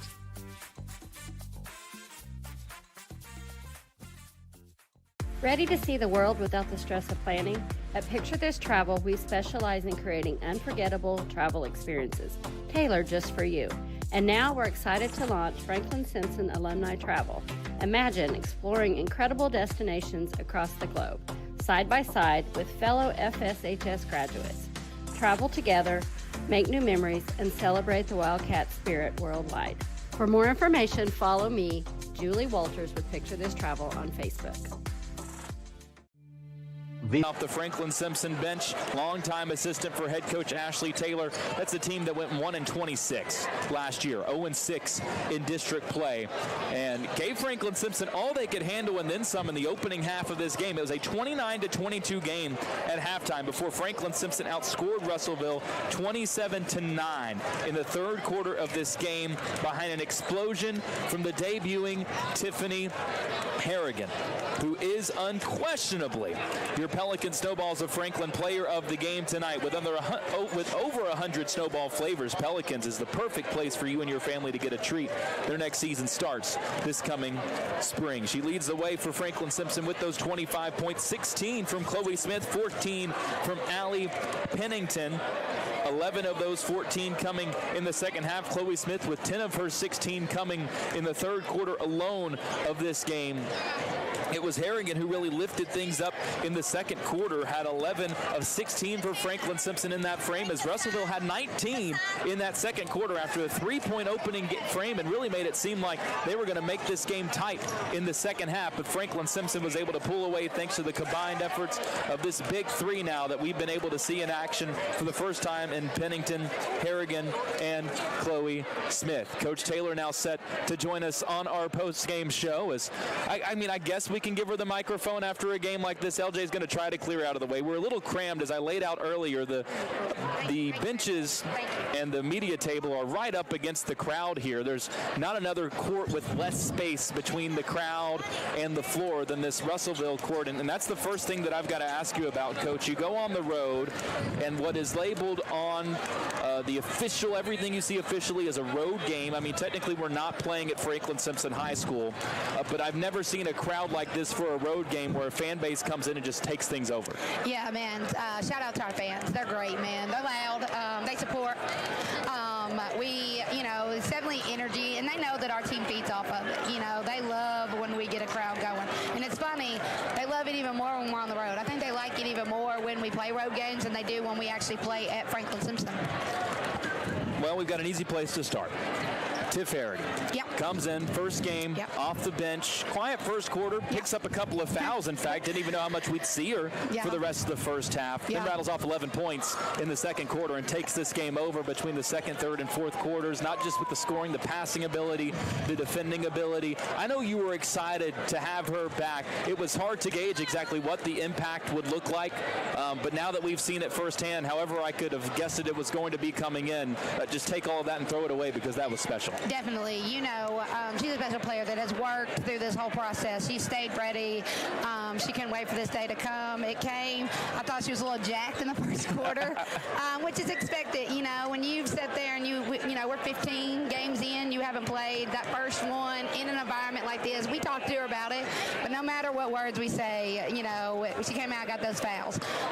And then I thought we kind of missed some shots and kind of got a little complacent in the second quarter going on, or from the end of the first into the second. And then, you know, at halftime, all we talked about was scout and execution. Follow, scout, execute.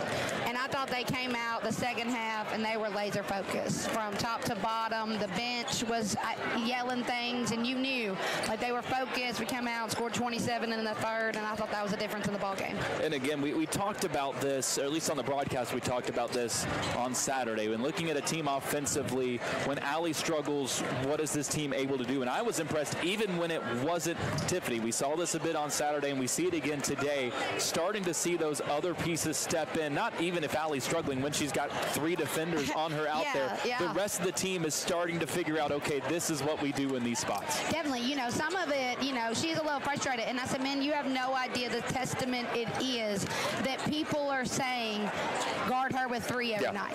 And so I told her, you know, now that Tiffany's here, that's about to have to go away. You're going to have to pick something differently to do. And that's what I told her, to stay with it, man. And she's such a team player. She is about the team. Even when she's frustrated with herself, she's giving the ball up. She's making the right passes. She's defending her tail off. I thought she guarded really well tonight. You know, it's the first time we've really played any type of man in the season. I'm glad that you said that, because I said 2 or 3 times on this broadcast that Allie's defense really stood out in this game. It did, man, and it's what she's really good at. And we haven't really been able to do that because we've kind of had to save her. Yeah. You know, we kind of had to be able to rest her in moments, and it's why we put in, you know, the zone that we put in is to provide rest. So now that we've gotten in, now we're adding to our bag. We're not taking away. We're kind of taking that box off of us, those handcuffs off of us. We're adding to our bag what more we can do to different teams depending on matchups. Chloe Smith now over 1,000 career points.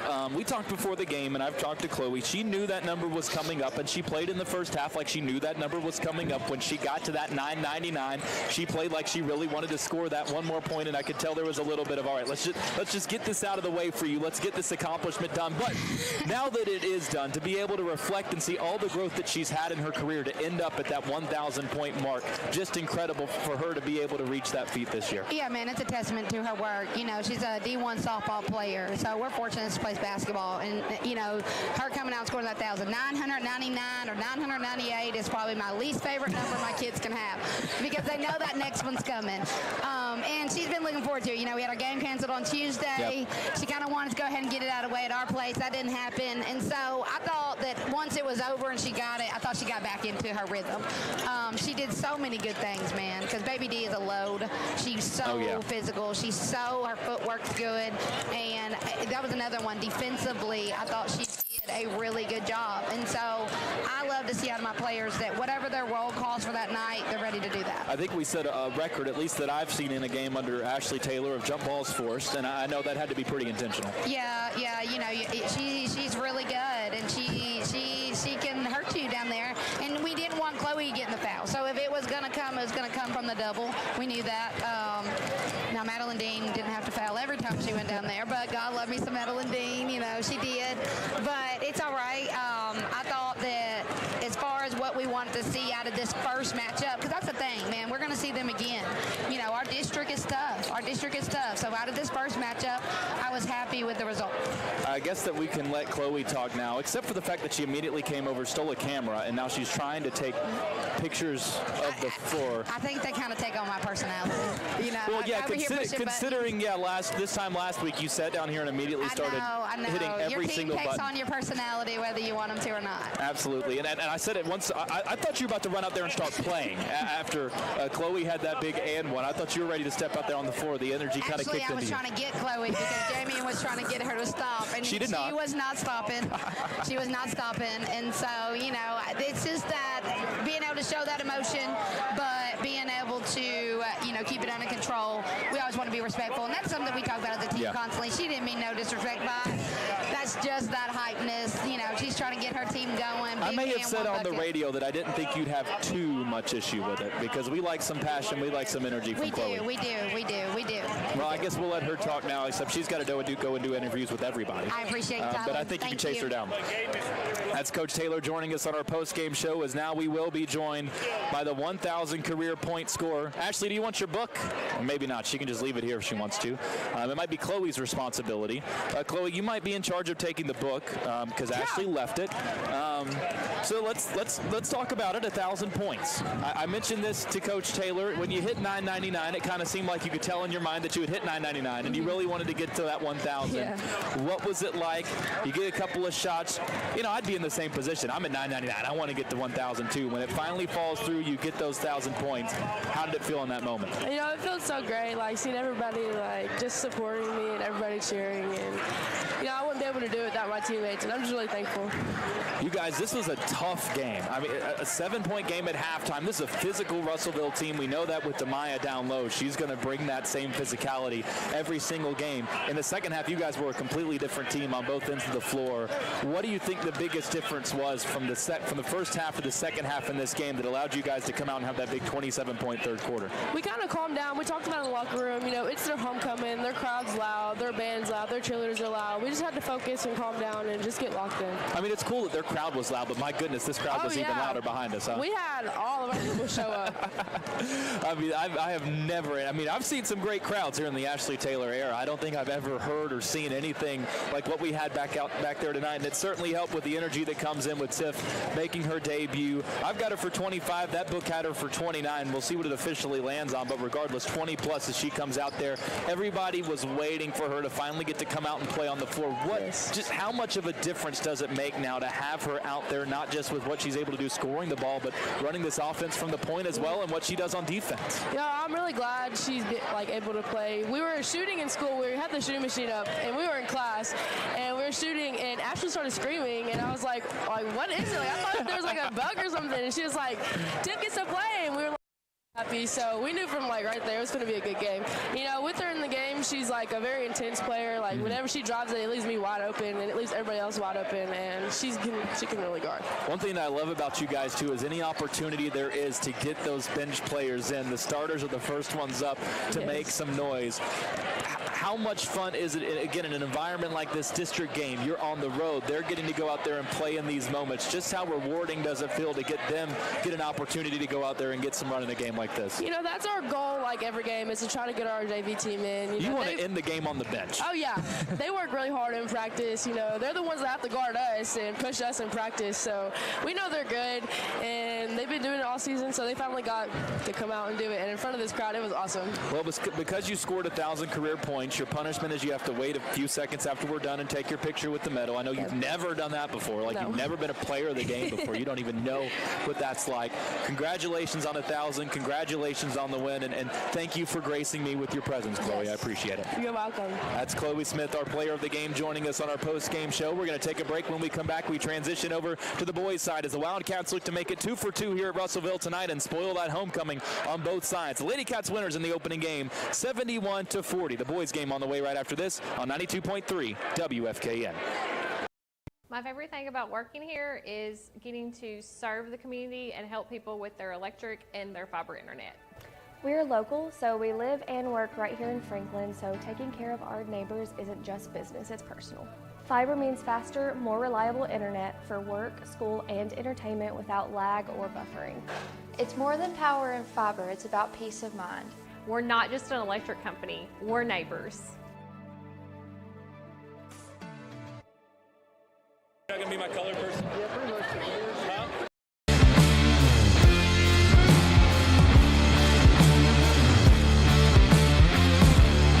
Shotgun snap, he's blitzed, throws a jump ball into the end zone, Groves, he caught it, signal a touchdown! The handoff to Anderson, they want the out route, it's a double move, it's sold well, Groves catches it 15, 10, 5, touchdown, fake the out, went down.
at Phil Todd Court at Russellville High School. Very happy to have you with us on 92.3 WFKN, Franklin-Simpson Channel 9, or wherever you may be tuning in here tonight. Franklin-Simpson 6-7 on the boys' side coming into this game. Open district play last Friday night with a 64-63 win over Todd County Central, moving to 4-1 in games decided by single digits this year. They trailed that game 18-12 after the first quarter, but scored 20-plus in both the second and third quarters to go on to lose that game. Meanwhile, Russellville 11-5 overall on the season, coming off of a district loss to open things up against Logan County, in which they shot just 4 for 24 from three-point range. They shoot about 26% from the three-point line this season. They can get hot from outside at times. They've made at least 9 times on the year, a season high of 8 multiple times, and those 11 wins on the season. We mentioned this during our Lady Cat halftime show.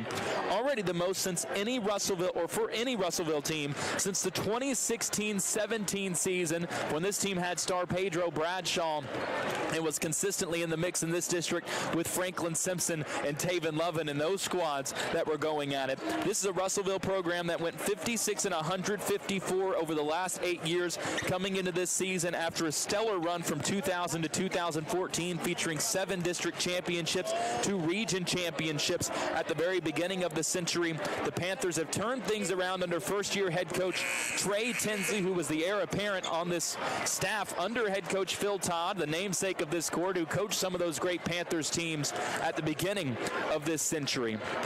Was the head coach at Edmonson County for the 23-24 season before coming to the Russellville bench. Went 14 for 16 his lone season at Edmonson County with a 54-50 loss versus Franklin-Simpson in his lone season there with the Wildcats of Edmonton. He brings with him his father, John Tinsley, a Kentucky Coaches Court of Honor inductee, longtime coach at Logan County. He knows this district extremely well, and you combine those two together, and what they've been able to do is absolutely incredible in year one here with the Panthers. For Franklin-Simpson, the Wildcats got 2 20-plus point scores in the same game for the first time since 2023. Conveniently enough, it was also at Todd County Central, when it was Ja'Kai Partinger and Brody McAllister putting up 23 and 20 respectively against the Rebels in that 64-63 win. Last time in 2023, it was Jalen Briscoe and DeMarcus Hogan who reached those marks. For Ja'Kai, it was a new career high with those 23 points.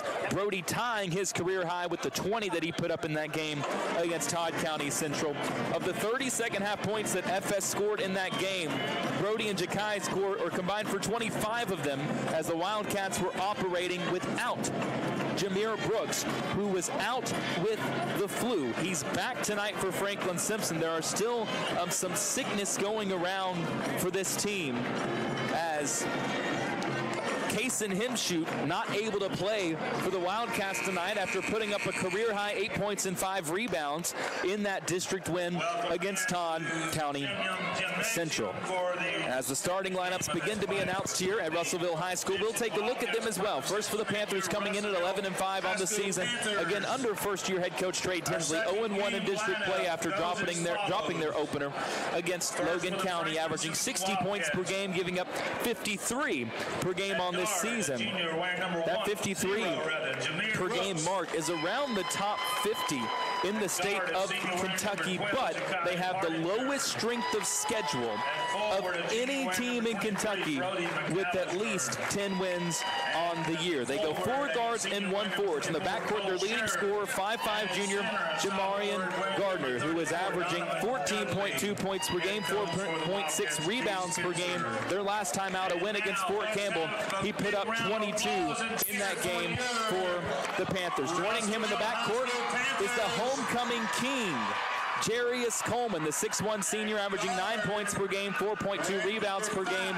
He's their best shooter from outside. He's made 35 three-pointers on the season at a 33% clip. Also at guard, Jacobian Tipple Dickerson. You've heard his name a lot over the years when it comes to Franklin-Simpson matching up with these Russellville Panthers. He's a 5'10" junior, averaging 8 points and 3.2 rebounds per game. And rounding out the extended backcourt is Amaris Morrow, a 5'8" junior wearing number 23, averaging 7 points and 3 3 rebounds per game. He's their most efficient player from the floor at 49% from the field. The lone forward is the Brian Nurse, a 5'11 senior averaging 9.3 points, 6.7 rebounds per game on the season. He has 4 double-doubles, but only 1 in the last 12 games. On the other side for Franklin-Simpson, 6-7 overall on the season under 14th-year head coach D. Spencer, looking for his 200th career win. As head man of the Wildcats, it's the starting 5 the Wildcats had settled into before Jameer was out with the flu. He's back tonight in the backcourt for Franklin-Simpson, the 6'4 junior joined by 6'2 senior Ja'Kai Partinger, 6' junior Brody McAllister, and in the front court, 6'2 senior Cole Scherer and big 6'3 sophomore Donovan Dudley for Franklin-Simpson. Partinger will be the one to go for the tip for Franklin-Simpson. He wins it, Dudley collects it, and we're underway. Tyler Eaton and L.J. Cawthorn with you. Franklin-Simpson in the base blue uniforms with gray stripes down the side, gray numbers outlined in white. Russellville in base white with black lettering outlined in gold. Brody McAllister has it on the wing, now gives it over to Jameer Brooks, averaging 10.5 points per game for Franklin-Simpson on the year. One of 4 around double figures, he, Scherer, Partinger, and McAllister, the core 4 for the Wildcats this year. Scherer has it on the right wing, now gives it up to Dudley up top. Checks his options. Now drives and hands it off to Brooks. From the top of the key, gets the right block, flips it up with the left hand, misses short. McAllister fighting for the board, and he wins it. McAllister up top, Scherer for 3 from the top of the key. Rattles off no on the right side, and the rebound is pulled down by Nurse, who skies up to get it. And man, McAllister's everywhere. All the way to the rack. Gardner goes. He loses it on the way up. They'll say Franklin-Simpson didn't touch it. And it goes to the Wildcats with 7:10 left to go in the opening quarter.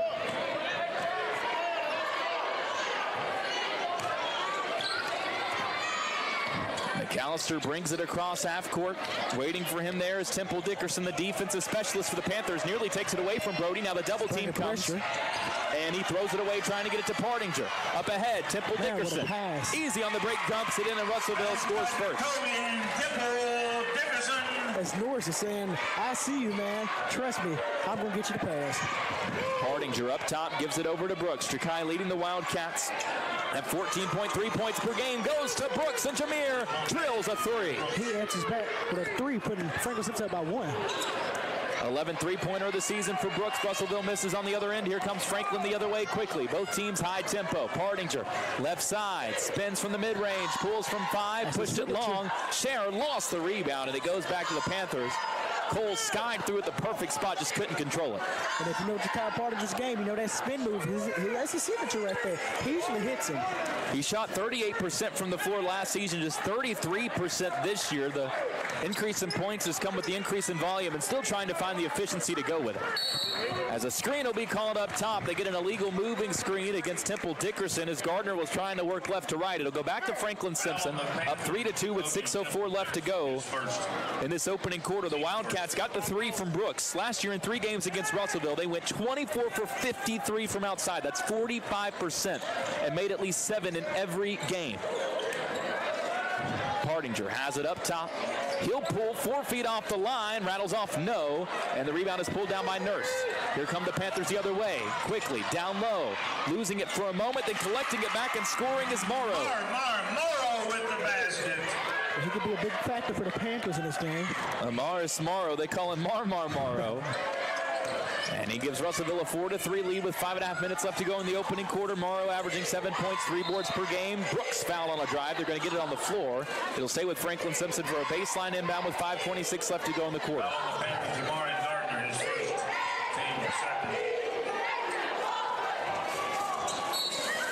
On this floor last year, Ja'Kai Partinger in a 57-45 FS win scored a then career-high 21 points and went 5 for 6 from three-point range. As McAllister gets it on a drive from the right side, his bank shot no, tip no good from Partinger. It's batted out on the far side, and it'll be Russellville ball. Franklin-Simpson with the last touch. 5:15 left to go in the first quarter. Wildcats won all 3 matchups, including knocking the Panthers out in the first round of the district tournament last year. As the ball is lost by Temple Dickerson. Scherer on the floor with it. Diving into time up is Coleman. It's going to stay with the Panthers. Arrow does keep it with Russellville with 5:04 left in the quarter. Coleman will be the one to inbound right in front of us. Just left of the Franklin-Simpson bench on the right side of the floor. Temple Dickerson has it to Gardner, driving in, slips through 2 defenders, barrels into another, and drawing the charge is McAllister. Yeah, he sealed it right there. He just stayed there and he just contact. Gardner is very aggressive, averages 5 free throw attempts per game, shooting 58% at the line, takes nearly a third of their free throws for a team that only shoots 54% at the stripe. He's got 2 early fouls. That's the one you don't need sitting on the bench right now if you're Coach Tinsley. Hardinger right side tees off for 3. Missed it short, and it's pulled down by Morrow. Coming in to take the spot of Gardner is Kevondre Vanterpool. He's averaging 7.7 on the season. Right side, Coleman. It's a no-look pass by LeBron Norris. If you see it, he's seen him in the corner and said, hey, I got you. Coleman buries the 3. He's their shooter. He's got 36 threes down on the season. Russellville has a 7-3 lead. Brooks deep on the right wing, checking his option. Looks for McAllister, instead drives. Brooks all the way to the rack, pushed it long, got it back off his own miss, goes back up with it on the opposite block, and he's fouled. And the problem right now is that the Panthers are not blocking out, so it's letting the Cats sit here and get a lot of rebounds, which can become points later on in the quarter. It is not a very big Panther team. Their tallest player, technically, is the 6'1 guard Coleman, who likes to be out on the perimeter. Nurse, their best rebounder at 5'11". He's just a ridiculous athlete. As Dudley will come out for Franklin-Simpson, we see Caden Brewer for the first time. Got the start against Todd County Central, averaging 3 points, 3 rebounds per game for the Wildcats. Brooks makes the first free throw. Bends and fires up the second. It misses long. Partinger tries to tip it. Russellville claims it. And they're going to get a foul underneath against McAllister as well. Foul on the Wildcats, Brody McAllister, his first. The good news for Franklin-Simpson, they're already in the bonus. 4 fouls on Russellville with 4:10 left to go in the quarter. As Vanterpool will bring it across. Tries to throw it off miscommunication to Temple Dickerson and just threw it out of bounds on the far side. He thought Temple Dickerson was going to stay put, but he wrapped around the wing. And now Braxton Pimmon, the younger of the 2 Colemans, averaging just 2 points per game on the year. As Vanterpool comes out after the turnover. This Panthers going deep in their roster right now. McAllister cross court to Partinger. Steps into a mid-range jumper over 2 defenders. Pushed to the far side of the rim. Partinger just trying to find it, but can't connect right now, and the Cats still trail it by 3. Up top, Braxton Coleman has it, goes to the free throw line. Nurse drops it off underneath. Morrow has it blocked by Brooks, but a foul called. I've been all ball on that one right there, but it's great ball movement by the Panthers, which is leading to open shots for the Panthers down low. Coach Spencer said his biggest concern by far with this team was not the offense, it's the defense. As the Wildcats picked up the win over Todd County Central, but it was just their first this season when giving up at least 60 points. They're 1-5 on the year in such games. This is Morrow at the line for 2. He makes the first of the 2. FS just 11-29 over the last 5 years when giving up at least 60 points. They trail about 4. And you can make it 5 as the second free throw falls through. 9-4. 3:40 left in the opening quarter. Both free throws made by Morrow. He's got 4. Wildcats only have 4 as a team. McAllister, left wing, drops it off on the baseline. Brewer to jumper. He switches it home. It's a good find down there. Brewer shooting 43% from the floor this year. Cuts the lead down to 3. Right corner 3 on the way. That one misses for Jarius Coleman. Partinger chases down the rebound for Franklin-Simpson. He and Brody tied for the team lead with 5.2 boards per game. It's McAllister with it on the left wing. Gets around the first defender, runs into another. It's knocked out of bounds at the rim by Nurse. It's going to stay with Franklin-Simpson. Right call, yeah, it went off the Norris foot.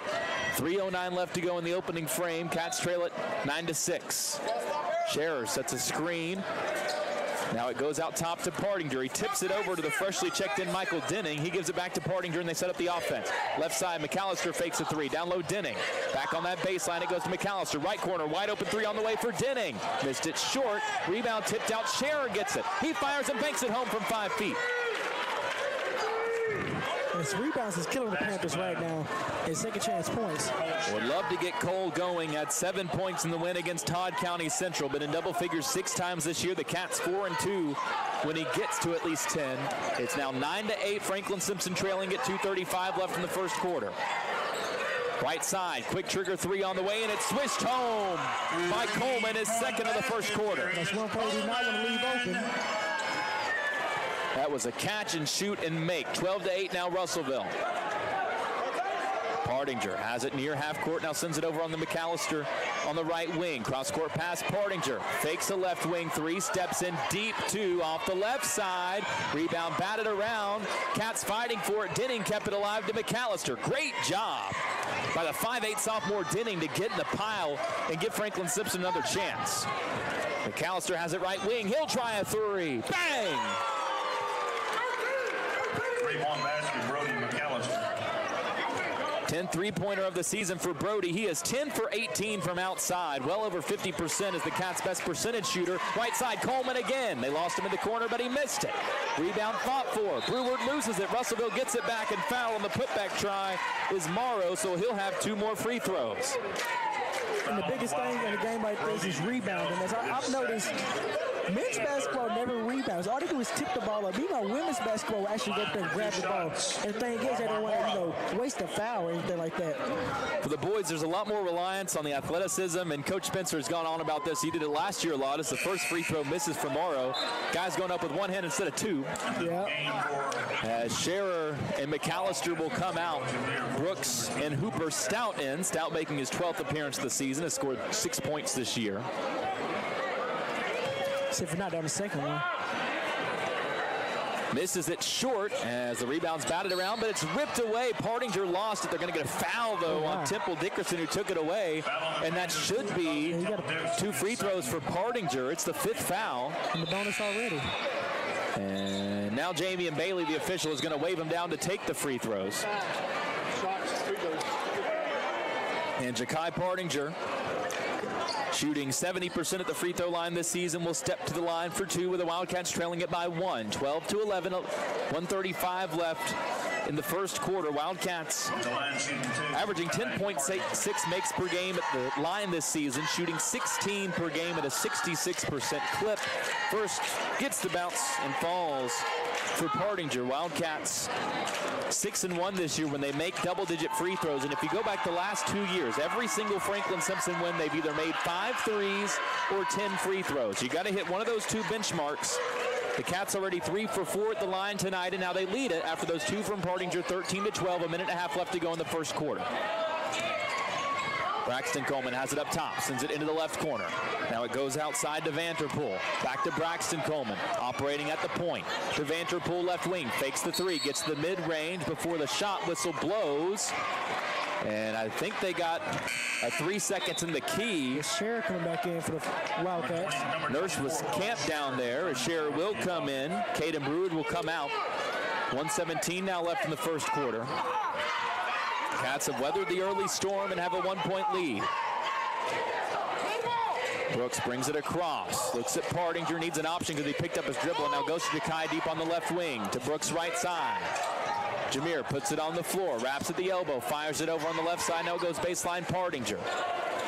Cross-court pass. Now it goes into the right corner. Catch and shoot 3 on the way. Missed off the front of the rim by Stout. And here come the Panthers the other way. Morrow, hop step to the rim, scores, and one. What a move by Amaris Morrow. Basket good by Morrow. There's a foul. The guy's moving so fast, I couldn't really tell if it was a charge or a block, but hey, the ref called it, so I can't argue with it. So Morrow will go to the line for a free throw. As they get the foul against Denning. Russellville takes the lead right back with 46 seconds left in the quarter. Morrow already with 6 points. And can't make it 7 as he misses the free throw. He's now 2 for 5 at the line. Has missed his last 3. Came in as a 70% shooter on the season as Brooks loses it on the drive, and it goes back to Russellville. Brooks is going to come out immediately as Coach Spencer specifically wants to talk to him. And you could probably hear the message there. That was pretty simple from Coach Spencer. He told him to pass the ball. Get the ball moving around, find open shots. It's the beauty of being down here courtside. You get some exclusive access. As Russellville has it up by 1, 35 seconds left to go in this opening quarter. Gardner back in for Russellville with those 2 fouls, trying to use them for this offensive possession. But I figure the Panthers will hold this as Coach Tinsley now gives them the play to run. The last thing you want if you're Jamarian Gardner with the ball is an offensive foul, which pushes a 3 before the second quarter. Wildcats looking at him in a 2-3 zone. Now ball goes on the right side. They work it to Nurse, who buries an 8-foot jumper. Nice jumper. 3 seconds to work with. Partinger brings it across half court. Pulls with 1 on the clock. Misses it long from 6 feet off the left wing. Russellville rides a hot start to a 16-13 edge after the opening quarter. A balanced effort with 6 apiece from Jarius Coleman and Amaris Morrow. Jameer Brooks leading the Wildcats with 4 points in his return after missing the district opener against Todd County Central. 16-13, Russellville leads it over Franklin-Simpson after 1. He ran 92. Franklin, we keep things moving. From the work trucks to the family vans, we all need a pit stop now and then. At Grease Monkey of Franklin, we make oil changes fast, friendly, and reliable for personal vehicles and entire fleets. Whether you are headed out on a road trip or making deliveries across the county, our certified technicians will keep your engine running clean and strong. We treat every car like it's our own. Our goal is simple: get you in, out, and back on the road with confidence. Fleet service? No problem. We work with local businesses to keep their teams moving without the downtime. And right now, mention FS Channel 9 and get 9% off your full synthetic oil change. Grease Monkey Franklin, home time service that is done right, done fast, and built for the road ahead. Visit us at Grease Monkey across from Walmart and Nashville Road, Franklin, Kentucky. Callister Betrell at 16-13 after that opening quarter, brought to you by Clark CPA and Advisory Group. Former FS Wildcat Tanner Clark and his team bring you the best in accounting and tax services, as well as payroll and bookkeeping. Tanner invites you to pay him a visit at 927 Brookhaven Road in Franklin, or to call 270-586-9899. You can find out more at clarkcpagroup.net. Wildcats have the first possession of the second half. Partinger with it in the right corner. Now kicks it up top to Nash. 4C in for Franklin-Simpson. Goes right back to Partinger, now to Scherer on the left wing. Looks into the teeth of the zone to Partinger. Nice bounce pass to Dudley, and he's fouled on the left block. And it's great ball movement. So we talked about a lot, in the girls' game, now at the boys' game right here, moving the ball, finding open shots, and maybe even a foul, but it gets you to the line for 2 shots. And you've got to be able to pass from the middle of the key, as Partinger did there against this Russellville zone. Dudley misses the first free throw. He's now just 1 for 5 at the line this season. The 6'3 sophomore getting the start down low for the Wildcats. Second free throw on its way, and it's good. Wildcats trail it by 2, 16-14. Russellville breaks the Franklin-Simpson press, now goes to Jarius Coleman in the right corner, leaves it on the baseline. Nurse pulls up for a wild jumper and bailed out by a foul. I think they're going to get it on Nash Forsey, who tried to slide in underneath and contest and picked up the shooting foul. And Nurse will have 2 free throws. 48% shooter on the season, has 2 points so far. Their leading rebounder on the year at 6.7 per game, had 10 points and 6 rebounds in the district opening loss to Logan County. First free throw good. Panthers now 3 for 6. The first 5 all came from Amaris Morrow. Wildcats 4 for 6 as a team at the free throw line. Second free throw up, misses long. Wildcats don't box out, and Scherer commits the foul against Temple Dickerson as he was going for the free throw rebound. And it looks like they're going to say that he was in the act of trying to put it back up and in as well. So it'll be 2 free throws for Jacobian Temple Dickerson. Just didn't box him out. And the first free throw switches home. High arcing shot right there. He shoots just as high from outside if he'll take a three-pointer. He's only taken 9 on the season, but he does have that high arcing shot. A 51% free throw shooter on the season. Makes the first of these 2 to make it 18-14 Russellville. Second one pushed long, and Scherer gets the rebound this time with 7:22 left to go before halftime. Partinger, left side, double team. Swings it to the top of the key. Now it goes to Forsey on the wing. Back to Partinger, left corner. Trap comes with his zone, gets to the baseline. 2 defenders come his way. Now he drops it off to Scherer. Scherer nearly has it knocked away from behind. Spins through wild, one-footed jumper. Nearly got it to go from the free throw line. Missed it. And Dudley is tied up going for the rebound, and the arrow favors Russellville. Scherer lost his balance, just had to fire up a jumper from just behind the free throw line off 1 foot, and he nearly hit it. But it goes back to Russellville with the jump ball called on the rebound as Brewer comes in. Nash Forsey comes out. Wildcats struggling to find offense so far in this second quarter and trail it by 4. Gardner in, he's directing traffic for the Panthers. Their leading scorer on the season, no points, but had 2 fouls in that first quarter. Left side drive, runner misses long for Morrow, and here come the Cats the other way with Portinger. It quickly turns into a bad situation for the Cats as Portinger has it knocked into the backcourt but chases it down. Now sends it to Brewer on the right wing. Cross court. Brooks fakes the 3. Cats trying to navigate this Russellville zone right now and have not been able to find the answer. Back to Brooks, left side. 2 defenders come his way again. Gets to the elbow, floats it up with the left hand, missed it long. Scherer with a rebound, is put back no good. Dudley fighting for it, gets it back for Franklin-Simpson, has it blocked out of bounds. No, Gardner chases it down inbounds as well. Gardner had the block, and he chased down the rebound. Everybody else gave up on it. His pass, though, deflected and stolen by Brooks. Jameer Brooks trying to get it to Portinger, and it's ripped away. Tipple Dickerson the other way. He misses, contested by Dudley. Cats have numbers. Brewer, Scherer, Portinger, left corner 3. Got it.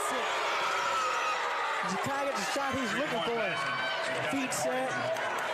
18-17, Franklin-Simpson leads with 5:40 left to go before halftime.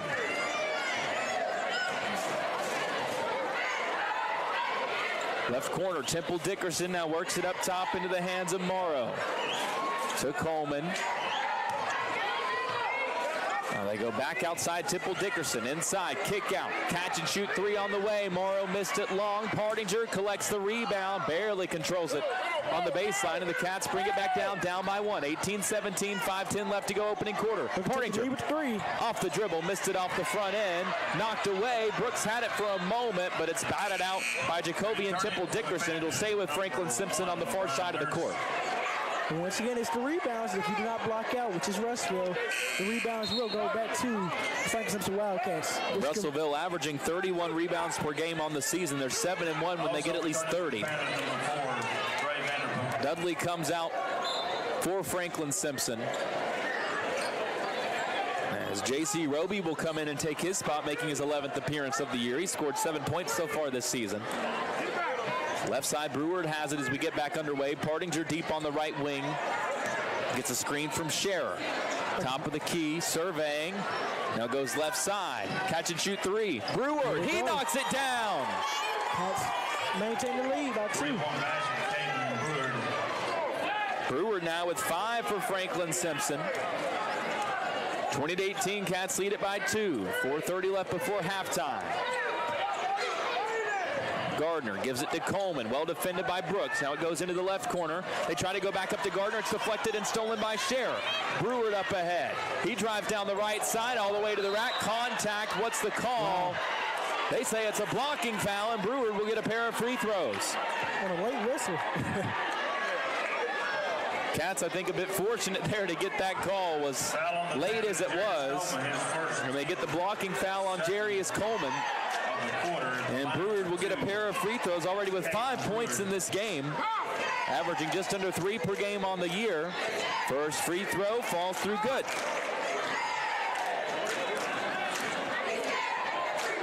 .4:16 left to go before halftime. 3-point lead right now for Franklin-Simpson, 21-18.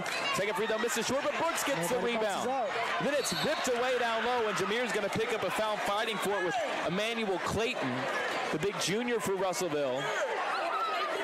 He goes straight to his bench to avoid getting into any trouble. It was a smart decision.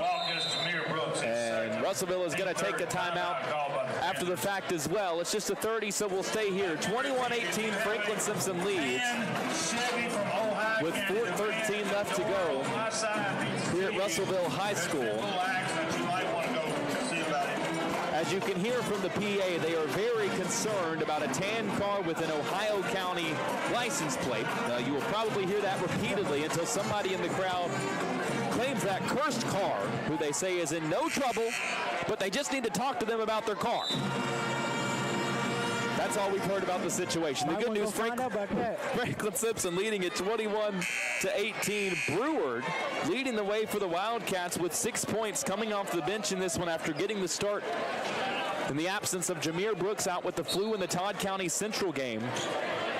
Jameer in his return tonight, 4 points so far, all of them in the opening quarter. 21-18 Cats as we get back underway. Russellville ball. Jamarion Gardner holds it up top. Gardner scoreless so far, averaging 14.2 per game on the season. Ball goes into the left corner. Quick trigger three for Gardner, and just like that, he's in the scorebook. I think he might have spoken to his distance right there. Jamarion Gardner. Tied up at 21. 3:50 left to go in the opening half. And the ball knocked away from Breward by Gardner. It'll stay with Franklin-Simpson on the near side. Morrow comes back in. Vanderbilt checks in. Bernie McAllister going to come in for Franklin-Simpson as well as Breward comes out. Bardinger collects the inbound from McAllister, and we're back underway. Right back to Brody, nearly shot a three. Instead goes back to Kai. Checks his options to Brody on the left side. Right back to Jakai, stuck on the perimeter right now, and goes back to McAllister. Passing it back and forth, left wing to right wing. Now left elbow. It's Scherer who gets it, and he knocks down the jumper. Basket by Cole Scherer. Franklin-Simpson, the mid-range jumpers that they knock down. Scherer loves that shot from 15 feet. He buries it. It's 23-21. Franklin-Simpson, 3:20 left to go in this opening half. Coleman gives it up top to Amaris Morrow. Had 6 points in the opening quarter, none in the second frame. Gardner, left side, going to work. He has the mismatch against Roby, gets around him and is fouled from behind. 2 free throws on the way for Jamarion Gardner. He was grabbing that leg when he fell down. Seems to be fine as he gets up and heads the line for 2 free throws. Walk it off. Just a tough spot to get Roby. The big switched out against Gardner with his quickness off the dribble. In that one, where any situation that happens, you got to try to switch it back as fast as you can. Gardner, though, misses the first free throw. Russellville now just 4 for 10 at the free throw line tonight, shooting 54% as a team on the season.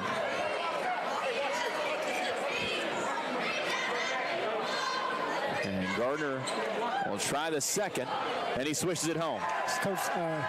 Coach Spencer was telling one of the referees watched the hand as, you know, when the Panthers able to get in there and get the rebound off that free throw if it was a miss. McAllister gets the ball on the left wing, 23-22, 1 point Franklin-Simpson edge. Jakai Partinger working from the right side, mid-range Jay all the way around and out. Jakai cannot buy a bucket from the mid-range. Hit the big three for his first field goal of the game. He's got 5 points. He's had a few close, but misses again, and it's 23-22 still. On the left side, Gardner working against Partinger. FS bench clapping on their defense. Coleman gets inside, had it ripped away, and here comes McAllister the other way. Brody doesn't have numbers, slows it down, picks it up top of the key, leaves it for Scherer on the baseline, takes a bump, goes up through it, and scores.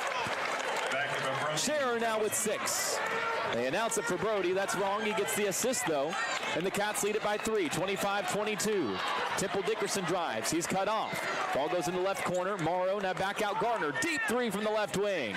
Misses, but it's pulled down on the opposite side by Nurse. Drops it off for a cutting Gardner, and he's fouled from behind on the layup try by Partinger. He got him on the right side of his ribs. That just a desperation foul to keep him from scoring the easy layup. And I would say neither team is going to be very pleased with their boxing out defensively. All the offensive rebounds given up for both sides. As Gardner will get 2 more free throws. He's now up to 4 points all in this quarter. And you can make it 5 as the first free throw falls through.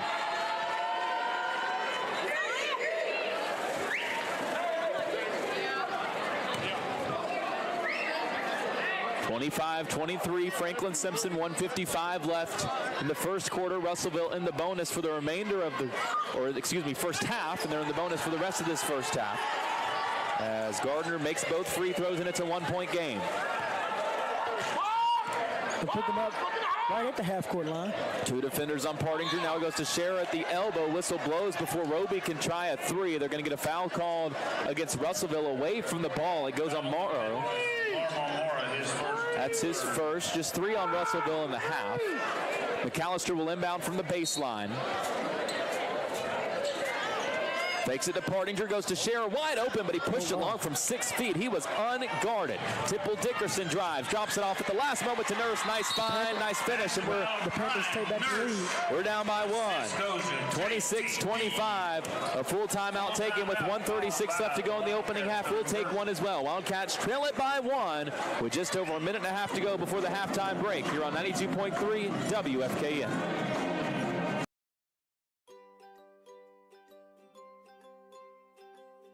Well, we're right here. We're in town. If somebody has an issue, we're there either that day or the very next day. So we're able to get to it quick and fix whatever issues anybody has. Better speeds. I feel like it's a lot more reliable. With other services, you might get interference during like the weather or something, and you might lose service and have to wait for it to dry out again or something like that. But with fiber, you won't ever have that issue just because it is glass, so you can't really, weather's not really going to affect it much unless like a tree tears it down or something.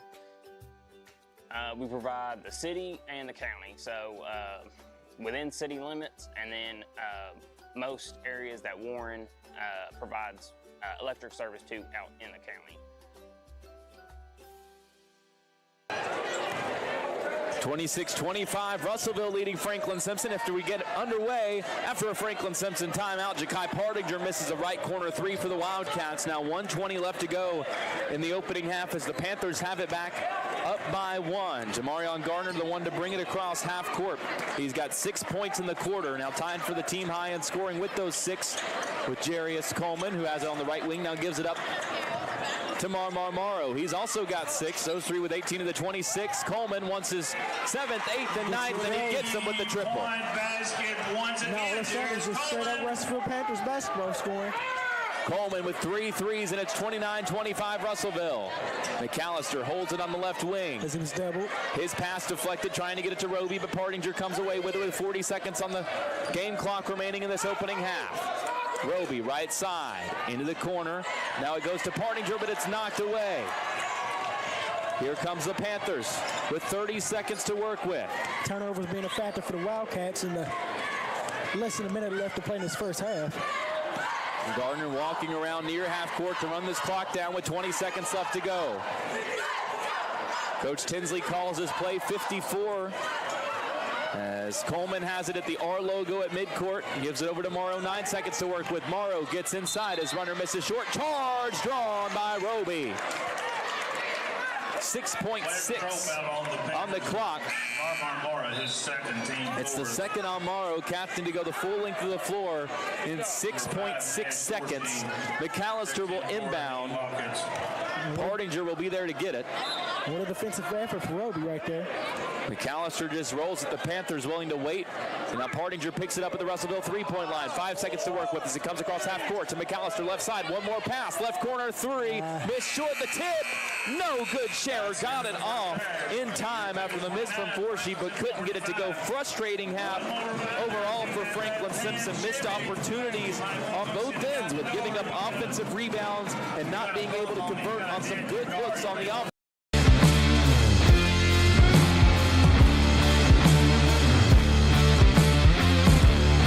Shotgun snap, he's blitzed, throws a jump ball into the end zone, Groves, he caught it, singular touchdown. The handoff to Anderson, they want the out route, it's a double move, it's sold well, Groves catches it 15, 10, 5, touchdown, fake the out, went down. It's halftime on Franklin-Simpson Channel 9. Halftime is sponsored by Grease Monkey of Franklin, as well as Franklin EPB Fiber. In Franklin, we keep things moving, from the work trucks to the family vans. We all need a pit stop now and then. At Grease Monkey of Franklin, we make oil changes fast, friendly, and reliable for personal vehicles and entire fleets. Whether you are headed out on a road trip or making deliveries across the county, our certified technicians will keep your engine running clean and strong. We treat every car like it's our own. Our goal is simple: get you in, out, and back on the road with confidence. Fleet service? No problem. We work with local businesses to keep their teams moving without the downtime. And right now, mention FS Channel 9 and get 9% off your full synthetic oil change. Grease Monkey Franklin, home time service that is done right, done fast, and built for the road ahead. Visit us at Grease Monkey across from Walmart and Nashville Road, Franklin, Kentucky.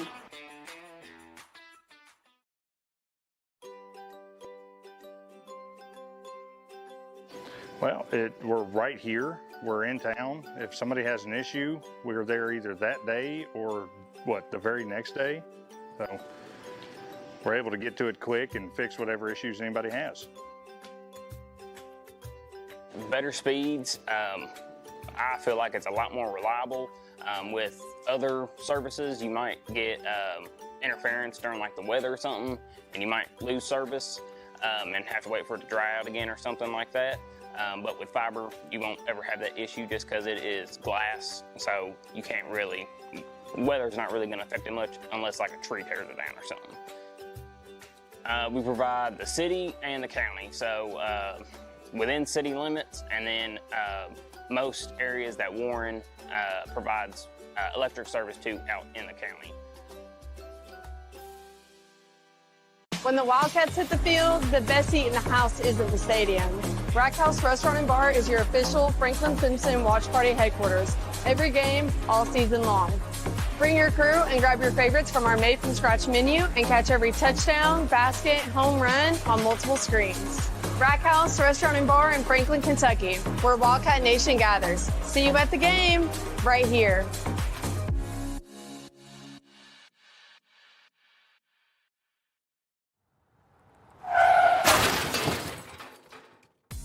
Accidents happen in a split second, but the repair doesn't have to be a headache. At Eaton Collision in Franklin, we bring your car back to life with expert repairs and a flawless finish. We'll work directly with your insurance company to make the process quick, easy, and hassle-free for you. From dents to major damage, trust Eaton Collision to get you back on the road fast.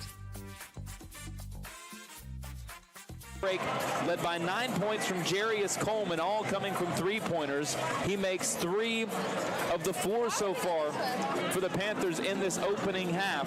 Franklin-Simpson with 4 of their own, getting 1 apiece from Jameer Brooks, Caden Brewer, Ja'Kai Partinger, and Brody McAllister. Caden already with 6 points off the bench for the Wildcats, tied for the team high so far with Cole Scherer, each of them with 6 points in this game.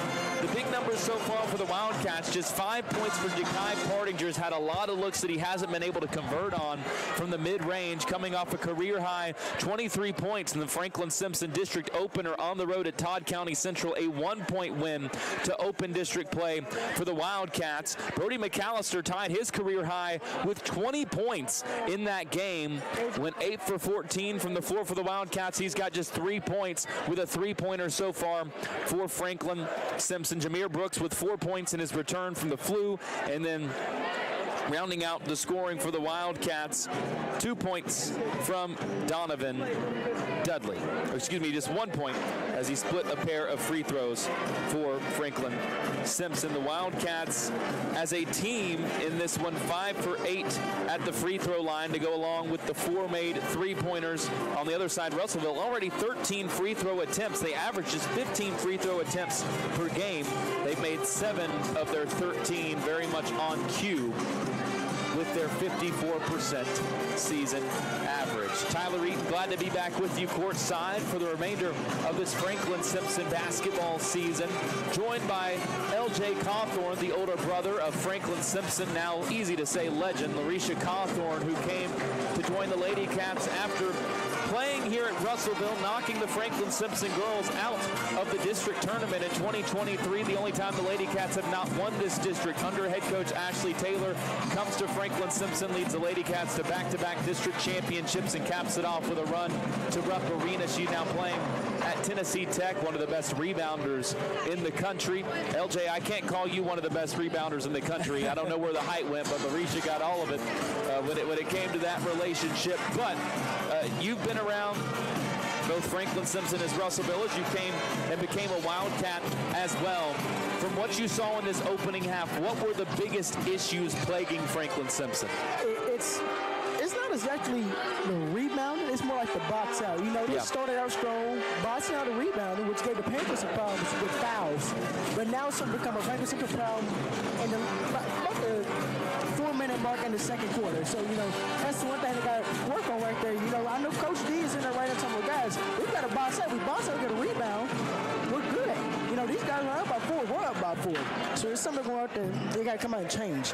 50-50 balls, you know, that's a big thing in an intense and physical district rivalry game. And it feels like a district tournament game. It does, you know, very intense. And then, you know, playing without fouling, that's hard to do with men's basketball because everybody's so tough and physicality is what plays a big part of this game. So, you know, a biggest thing is rebounding. If you rebound, get the boards, offense and defense, you win the game. The other issue plaguing everyone is someone's car is still out there with Ohio County tags, and nobody will claim the car with the Ohio County tags. Honestly, I just thought they might wait till halftime. That's how good the game was. You know, I thought they don't think, hey, I might wait till halftime. This game's pretty good. I won't miss nothing. It's a Chevy Traverse. For anyone listening that wants to just come claim this car and move it so that we don't have to hear about it anymore. Take it with you at this point. I've never been on a broadcast where a car has been able to take over the PA as it's been so able to. And another big thing for Franklin-Simpson and Coach Spencer, I mentioned this earlier, he's not as worried about the offense, and I know the 25 points aren't great, but this is a team that consistently has been able to rely on their defense to win. Over the last 5 seasons, 29-2 when they hold teams under 50 points. When you get to 50 or more, just 35-52. This is a squad that was top 50 in the state in defense 5 of the last 7 years and 4 straight before last year, giving up 60 points per game this season. And they've got to find a way not just to finish defensive possessions with rebounds, but they've got to defend without fouling and stop letting this Russellville team get to the line. Right. I mean, what they're doing is they're creating space. You know, you're moving the ball back and forth. You know, you're skipping it. It's creating space down low, and that's what the Wildcats are going to work on.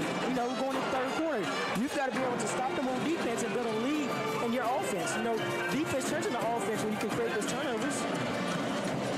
Franklin-Simpson did handle business on the boards against Todd County Central, winning that 30-22. They're 4-1 on the season.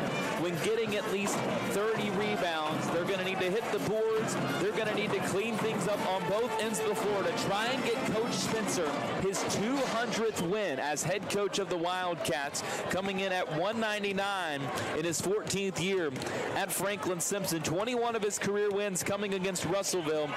3 of them coming last year as Franklin-Simpson picked up the sweep. He lost his first 13 career games against this Russellville program, which tells you just how good this program used to be. Really, for the first half of this century so far, he's 21-4 since that opening losing streak, including a 57-45 win on this floor last year. I mentioned it earlier when the Wildcats got a then career-high 21 points with 5 3-pointers from Ja'Kai Partinger. Just 5 points so far in this game. I don't have the misses for him. They've certainly racked up, and it hasn't been terrible looks. That just have shots that you normally expect Ja'Kai to make just haven't been falling through. We talk a lot about what the Wildcats need to do defensively in this game, as you can hear what you would normally associate with being the Franklin-Simpson fight song now pouring in. That's another bit of this rivalry as the Panthers and the Wildcats share that same fight song. The Cats have to find efficiency on the offensive end of the floor. They will have the first possession of the second half that gets underway early and cuts off the band as Franklin-Simpson works left to right. Jameer Brooks has it on the right wing. Starting 5 out there: Brooks, Partinger, McAllister, Scherer, and Donovan Dudley, the big on the floor. Dudley has it at the free throw line, drives, scoops it to McAllister. He goes up top to Brooks. He'll drive in, flip up a runner at the left hand. It misses. Rebound tip to McAllister. His put back long. Scherer gets it back, and he's fouled on a try. So we talked about it. It's already happening. There's 2 offensive rebounds right there in one possession. Cole's played a good game so far. He's had a couple of shots he would want back again with just the adrenaline kicking in, like Brody's miss on the putback was about 5 feet from the basket and pushed it 3 feet long. But Scherer will have 2 free throws here, and the first one misses short. He's a 77% free throw shooter on the season, the best mark on a Franklin-Simpson team, shooting 66%. Second free throw on its way. That one goes through. Give Cole a team-high 7 to lead for Russellville. Now 29-26, 30 seconds into the second half. See what defense will come out in right here. It's an extended 2-3 zone, a bit of what Russellville's doing to Franklin-Simpson, bringing that trap out. And actually, it's a 1-3-1 it's morphed into for Franklin-Simpson now. As defense. Dudley knocks it out of bounds on the baseline. This is the signature defense for Franklin-Simpson under Coach Spencer. And a 1-3-1 look, trapping everything on the perimeter. Russellville will have a baseline inbounds. They go up top. On the elbow it goes. Into the corner. Coleman, clean look for 3. Jarius Coleman misses that one long, but an offensive rebound by Morrow keeps it alive. Again, just not a box out. Temple Dickerson drives in right elbow, leaves it underneath. Beautiful find for Morrow, but he missed it. It was a great bounce pass, but Morrow couldn't finish from underneath the basket. Here comes Pardinger. He has it on the left wing, posting up against Temple Dickerson. Flips it down low. Dudley, he's the biggest man on the floor, but he walked. Yeah. I thought they were going to call a foul at first, but, called the walk. Coach Jameer Brooks on the floor, motions for him to slow down. Russellville gets it back, a minute gone in the second half. Panthers still lead at 29-26. Right side, Temple Dickerson has it, now goes to Jarius Coleman in the right corner. Those corners the place to attack this 1-3-1. They go left corner now, clean look for Morrow. Misses it long, rebound tipped by Temple Dickerson. It goes out of bounds to Franklin-Simpson. And eventually the Panthers are going to start hitting these threes if they're left open. That's 2 corner threes has been missed, but usually they might hit them every once in a while. And was another offensive rebound opportunity for the Panthers, just couldn't control it. Hardinger gives it to McAllister on the right side. Brody averaging 12.7 points per game on the season, just 3 so far. Hardinger, left side, pulls it back out. Goes up top, McAllister, crossover dribble, gets inside, leaves it for Dudley on the right block. Extra pass, Scherer, no good, wanted a foul, no call. Rebound batted around, and it'll go out of bounds finally on the baseline to Russellville. Scherer with both hands up, he was on the floor thinking he was fouled, but the whistle never came. I thought it was going to be an offensive rebound for the Wildcats. There's another opportunity, neither team wanting to get a defensive rebound as Coach Spencer in frustration just says layups. Right side, Coleman's shot bounces up and hits the strap on the stanchion above the basket.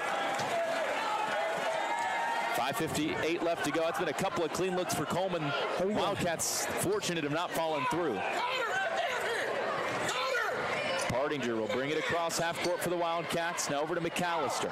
Into the corner to Scherer. Surveys up top. Jakai back to Scherer. Down low, they keep going to Dudley. He's the biggest man on the floor, and this time finishes over Nurse. It's a big mismatch down there. If you give him the ball, he's going to do what he needs to do as a big man. Dudley now with 3. Cats trail it by 1, 29-28. The big 6'3" Dudley has 2 inches on everybody out there. Left side, Morrow has it. Goes to Temple Dickerson. Throws it to nobody, but Morrow chases it down and then just lost it on the baseline, and it goes back to Franklin-Simpson. It was a clean drive for Morris Morrow, but just couldn't control it. Pardinger will walk it across half court. Cats can take back the lead here, down by 1, 5:20 left to go third quarter. Brooks, right corner.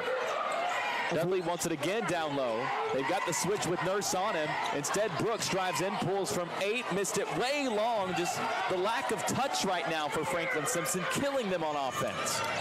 Temple Dickerson drives right baseline, leaves it off at the last moment for Morrow. Dudley blocks it, but a foul called. That was a close one right there. It looked like it's all ball.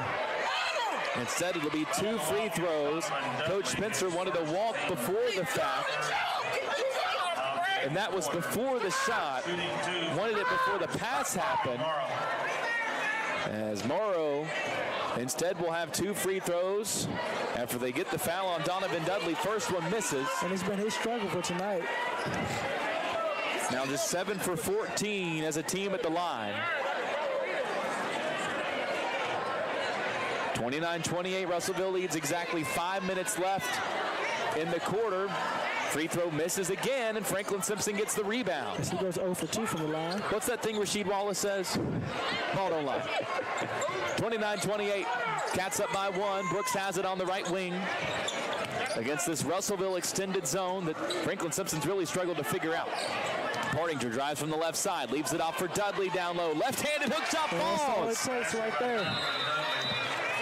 Coach Tinsley and Russellville have to take a timeout. It's been the Donovan Dudley show here in the second half. He's got 4 of the 5 points, and the Wildcats lead at 30-29. Dudley now with what is a season-high 5 points. Just a 30-second timeout. We'll keep it here. 4:34 left to go in this third quarter. We talk about adjustments that Franklin-Simpson could make. Defensively, I don't know if it's been exactly what Coach Pincer would want. Russellville has bailed Franklin-Simpson out with some missed shots, but offensively the plan has been clear, and that's take advantage of Dudley down low. It is. We got the mismatch down low. You've got to go to it. I mean, it's got to be your second half game plan if you want to win this game. You're up by 1 thanks to Donovan Dudley. He's got 4 points in the second half right here. So, you know, you make that happen, and, hey, maybe ball game over for you. Mentioned Nurse down low operating really as the lone forward in this lineup for Russellville, and listed at just 5'11", and that's probably friendly. He's incredibly athletic, but against the size of the 6'3" Dudley, who's probably checking in around 230, 240 as well, that's tough to mess with. As we get back underway, Russellville has possession. They go down low to Nurse. He leaps over Jameer Brooks to get the teardrop to go. Nurse now has 7. Panthers regain the lead. 31-30, Russellville leads. 4:15 left to go in the third quarter. Partinger, left wing. Surveying for an option, goes back up top to McAllister. Nearly sent him to half court. Back to Partinger, left side 3. Got it! Wildcats say, I'll take it back. 8 points now for Partinger. He's hit a couple of threes tonight. Now with 16 three-pointers on the season, 66 in his Wildcat career. Franklin-Simpson gets it back off a turnover, back to Partinger. Fakes the 3 this time, left elbow, Jay Pure. And you knew that he was going to hit the mid-range jumper. That's his shot right there. And used the made 3 to pull him out on the fake. 35-31 FS leads. 5 straight points from Ja'Kai Partinger. 3:40 left to go third quarter. Right side, Coleman holds it. Goes down low, Nurse on the baseline. Dudley contests it from behind, and it's missed. Fight for the rebound. Foul will be called on Temple Dickerson as Brooks had it for the Wildcats. Foul on the Panthers, Jacoby Temple Dickerson, his third. Caden Brewer will come in for Franklin-Simpson. Dudley will come out. What an opening to the half for Donovan Dudley.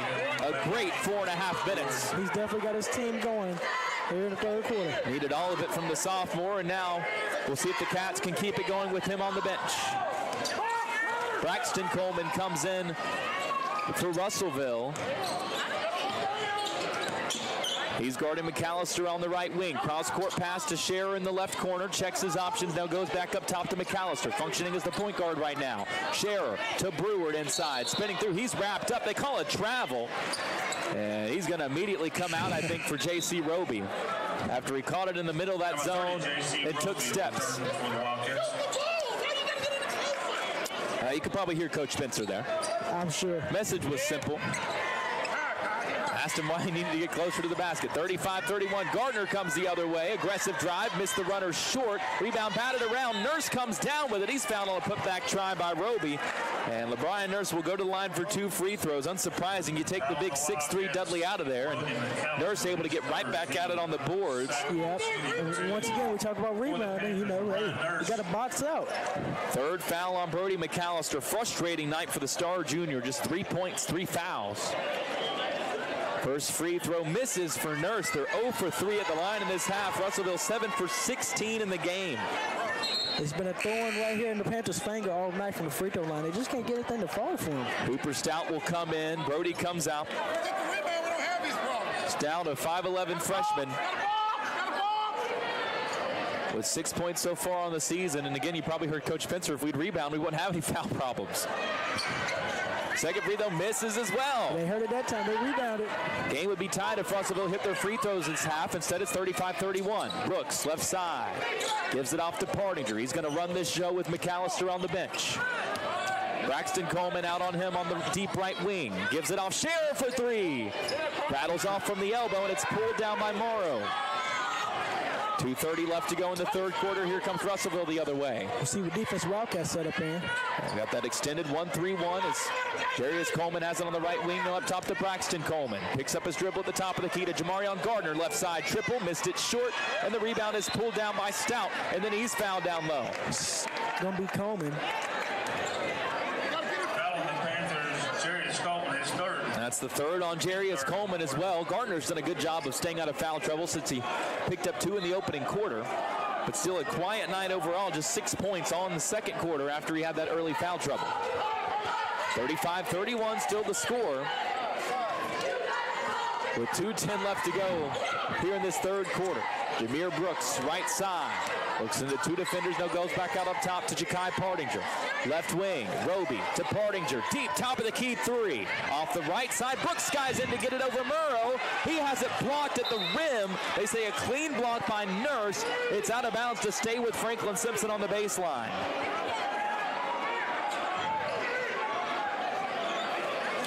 My goodness, what a play by Nurse just to climb the ladder and get a hand on that clean. He got up there. Brooks will inbound. Gets it in. Scher, 8-foot jumper. Got it. Easy money. Cole now with 9 points. 37-31. Franklin-Simpson's lead is 6. Down low, Nurse is wide open. Franklin-Simpson lost him. It goes outside. Right corner three, swished home with the extra pass. They get it wide open in the corner, and eventually they're going to knock one down. Jarius Coleman again wide open. What a great extra pass from Nurse after he easily could have hit the layup. It's now 37-34. Franklin-Simpson, minute and a half left to go third quarter. Just 5 points in the frame for Russellville. The Franklin-Simpson only 12. Scher, right elbow jumper, got it to go. Scher. With a rainbow. Timeout Wildcats. Cole Scher now with 11 points. 39-34. Franklin-Simpson leads with 1:16 left to go in the third quarter. Again, a quick 30-second timeout called by Coach Spencer. Only 3 players have scored in the quarter. 4 points from Dudley and then 5 apiece from Ja'Kai Pardinger and Cole Scher. 39-34, FS leads at 1:16 left to go. Little news to mention, I saw you pull this up. We got to see firsthand, if you got to watch it, Franklin-Simpson facing off against Allen County Scottsville on Franklin-Simpson Channel 9 and the finals of the 2A sectional. You got to see Avery Moore's firsthand and just how special she is. Tonight, she and the Lady Patriots beat Johnson Central 76-68, and Moore's finishes with a school record 54 points. Wow. There in the opening round of the state tournament portion of the 2A tournament. 54 points. As we get back underway here, it is 39-34 for reference. Russellville trailing Franklin-Simpson. They have possession out of the timeout. Braxton Coleman left wing over to Murrow. Looks at Jarius Coleman in the corner. Instead goes back outside Jamarion Gardner. Roby picks up defensively against Nurse. Now it goes into the corner to Coleman. Franklin-Simpson overextends the zone. Coleman drives, misses the layup though, but it's tipped out, and Braxton Coleman saves it. Gardner to Braxton Coleman. Tries to go one more into the corner, but it's tipped out of bounds by Brooks, and Jarius Coleman tells Braxton Coleman to shoot that basketball. Ja'Kai Pardinger comes out as Brewer comes in. Michael Denning in as well for Franklin-Simpson with J.C. Roby, Jameer Brooks, and Cole Scher. Gardner brings it across half court after the inbound and then throws it away on the far side. And quickly, Coach Spencer goes back to his bench to get Ja'Kai Pardinger in offensively with 42 seconds left to go in the quarter. See what they can come up with 41 seconds left in third. It'll be Brewer that comes out. As Pardinger walks it across half court, taking his time with 40 seconds left to work with. Looks into this extended Russellville zone. Brooks has it deep on the right wing. Now goes back out of the midcourt logo to Brooks. 30 seconds to go. Brooks thinks about a three. Now back out Pardinger, 25 seconds. Left side, back up top Pardinger. Just passing it back and forth with Denning and Brooks, 20 seconds left. High arcing pass to Brooks. He'll take a three. Missed it long, 15 seconds to work with for Russellville. Nurse brings it across. Splits two defenders. 2-on-1, tipped out of bounds by Brooks. Great play. So once again, that's the second time the Nurses did that, but this time it's a turnover. It'll stay with Russellville. 7.6 seconds left to go in the third quarter. Pardinger comes out again. Brewer back in. Sideline inbound, comes into the backcourt to Gardner. 5 seconds now to work with as he comes across half court. Gets a screen, drives inside, pulls from just inside the three-point line. Missed it well short, and it'll go out of bounds as the clock expires. Franklin-Simpson had a 4-point deficit after the opening half. They hold Russellville to just 5 points in the third quarter and ride that to a 39-34 edge as we get set for the final frame of action here from Russellville High School. 39-34, Cats lead it. Final 8 minutes on the way after this on 92.3 WFKN. We've been with Franklin Bank since '92 because we trust it. Franklin was a great fit to help build a team and a culture that just kind of resonated with both of us. They took a chance on us. It's not a banking relationship, it's a personal relationship. That's the most important thing to me about doing business with a bank is to have trust and faith in the people you're dealing with. And the people at Franklin Bank do every bit that needs to be done to give me that feeling.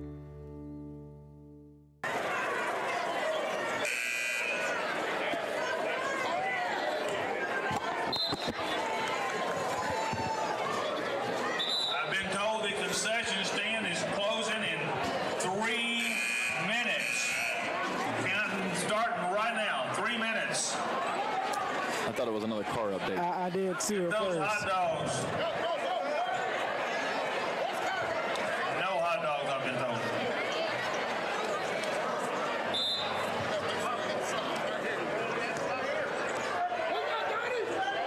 39-34, Franklin-Simpson leading it over Russellville as we get the fourth quarter underway. The Panthers with the first possession immediately fire up a left corner three from Amaris Morrow. It's off the mark. Jarius Coleman, though, another offensive rebound for the Panthers. Those have kept them alive. They go back out to Gardner. His three no good, but LeBron Nurse. Offensive rebound for the Panthers leads to another score. Nurse now with 9 points, and so many have come on that offensive glass, just hustle plays. Again, not the tallest player out there, but has taken advantage of the Wildcats, has failed to box him out time after time. It's now 39-36, FS leading. Partinger, deep two, drains it with a foot on the line at the top of the key. Basketball to Kai Partinger. As Coach Spencer's message is pretty clear, and I agree with it. Rebound. 41-36, Jarius Coleman, wide open right corner, misses the three. Brooks gets the rebound amongst three Panthers. Cats lead it by 5 with 7 minutes left to go.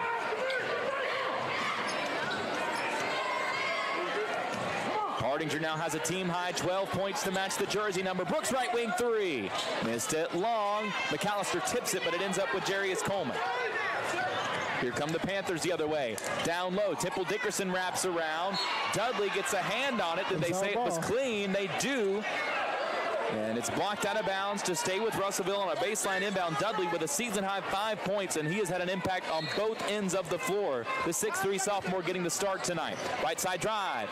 Gardner goes right at Dudley. It goes around the world twice and misses, but Nurse gets the offensive rebound and then banks it back up and in. Rebound in the magazine with a South Central It's getting old to say rebound, guys.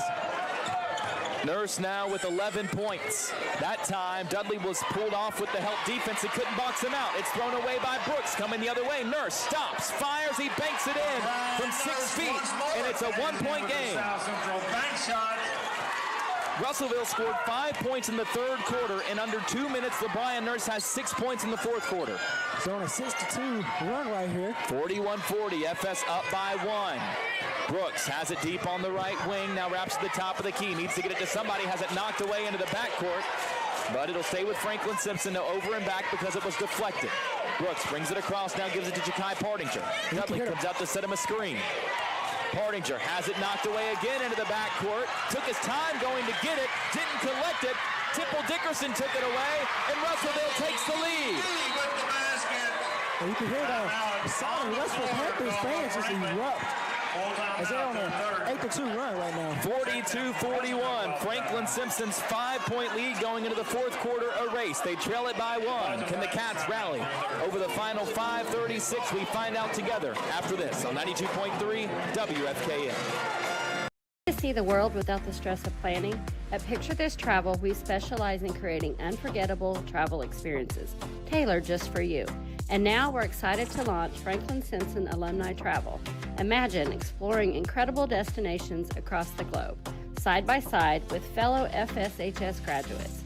Travel together, make new memories, and celebrate the Wildcat spirit worldwide. For more information, follow me, Julie Walters with Picture This Travel on Facebook.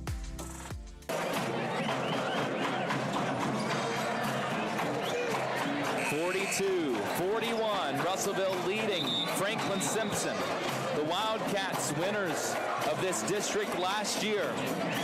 Under 14th year head coach B. Spencer, their 5th district championship. Coach Spencer looking for win number 200 as head man of the Wildcats. They currently trail it by a point. Coming out of the timeout, it'll be Wildcat basketball. Russellville on an 8-2 run to start the fourth quarter with 6 from LeBrian Nurse. And right now the issue turnovers and giving up those offensive rebounds. Left side McAllister has it as we get back underway to Partinger. Right wing, catch and shoot three. There's the answer. He's got the hot hand. Pass it to him. He's going to knock it down because he's on fire right now. Partinger's got 15 coming off a career high 23 in the district opener against Todd County Central. 44-42 Franklin-Simpson. Jarius Coleman right corner three. Got it. He answers back. We've got a ball game here, folks. Coleman's got 15, all from three-pointers. McAllister right side, goes to Partinger left wing. Thought about another three, instead goes to Scherr. McAllister right side. Goes up top, pass fake this time by Hooper Stout, then back to McAllister. Checks his options, puts it on the floor. Tries to leave it for Roby, but it's deflected and stolen away. Heads up play that time by Amaris Morrow. Off to Gardner, he'll bring it across now, pulls it back deep on the right wing. Gardner splits two defenders, crosses past another, and a foul is going to be called on the floor for the reach against J.C. Roby. It just seems like the Wildcats is digging a hole for themselves right now. And you can tell Franklin-Simpson missing Case and him shoot tonight. The 5'10 forward with a career-high 8 points, 5 rebounds in that win against Todd County Central. J.C. Roby getting a lot of run tonight for Franklin-Simpson in his absence. Picks up the foul there, and it's a baseline inbound for the Panthers. Michael Denning comes back in for Franklin-Simpson, taking Stout's spot. Coleman has it up top, now sends it over to Gardner. Back to Coleman, right wing three. That one misses on the opposite side, but it's pulled down by Nurse, and he scores at home as well. Just pushed Denning out of the way, grabbed it, and dropped it home. He's got 15. 47-44, Scherr collects a dangerous pass up top. Sends it over on the right wing for three. Missed long by Denning. Rebound deflected. Gardner comes away with it. Scherr down after the play. Russellville has numbers coming the other way. Gardner, left corner. Easy three on the way for Coleman and bangs it home.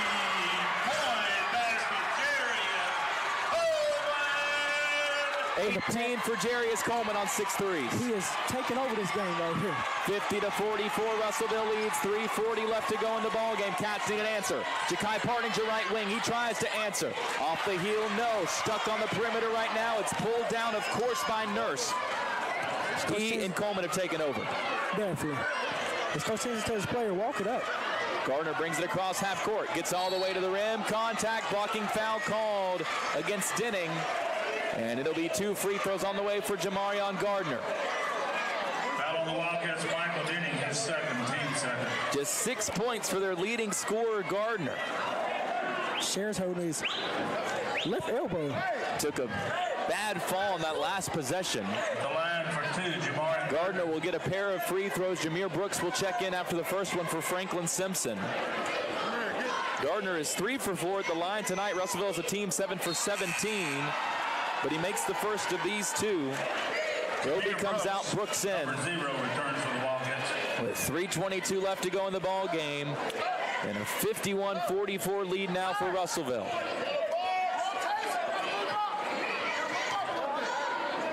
Second free throw on the way. It's good. Cats need life now. 52-44. Partinger brings it across half court, now over to Brooks on the right wing. Jameer, double team comes, looking for an option, goes up top. Scherr, he tries a three. Got it! Wow. And a quick timeout taken by Coach Spencer as well. 52-47 now the score with 3:08 left to go. We'll step away as well. Cats trail it by 5. Just over 3 minutes to work with. The remainder of this one comes your way after this on 92.3 WFKN.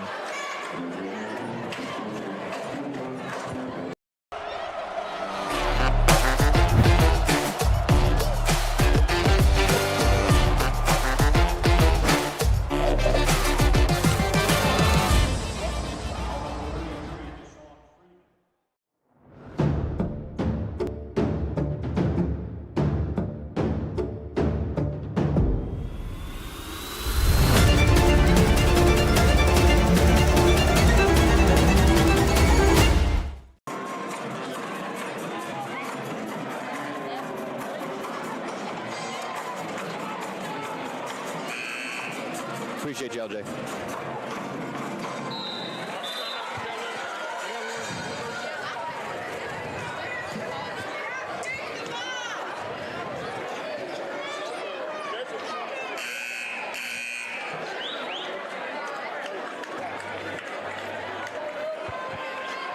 .308 left to go here at Russellville High School. 3 minutes, 8 seconds. A 5-point deficit, 52-47.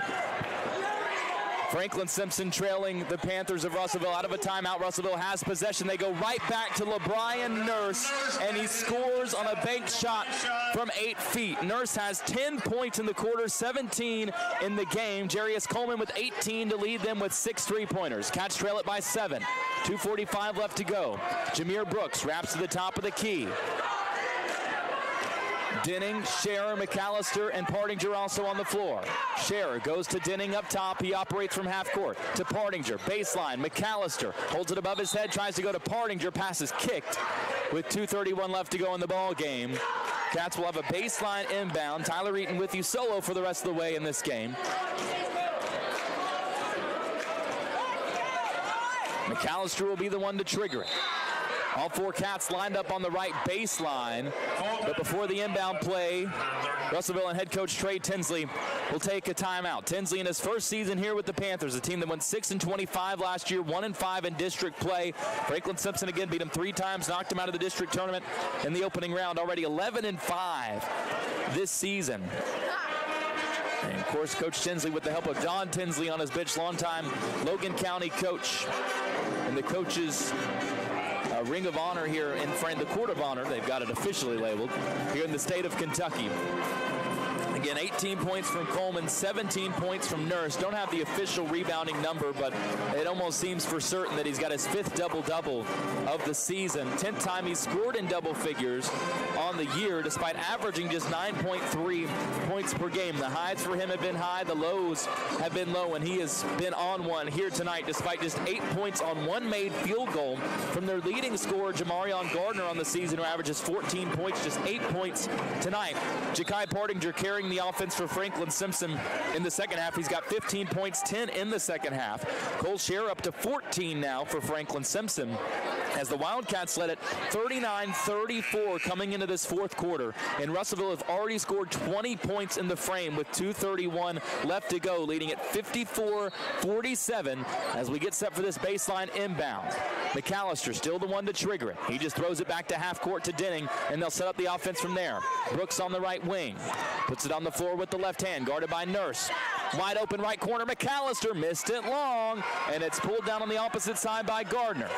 Coach Tinsley tells him to slow down with 2:15 left to go.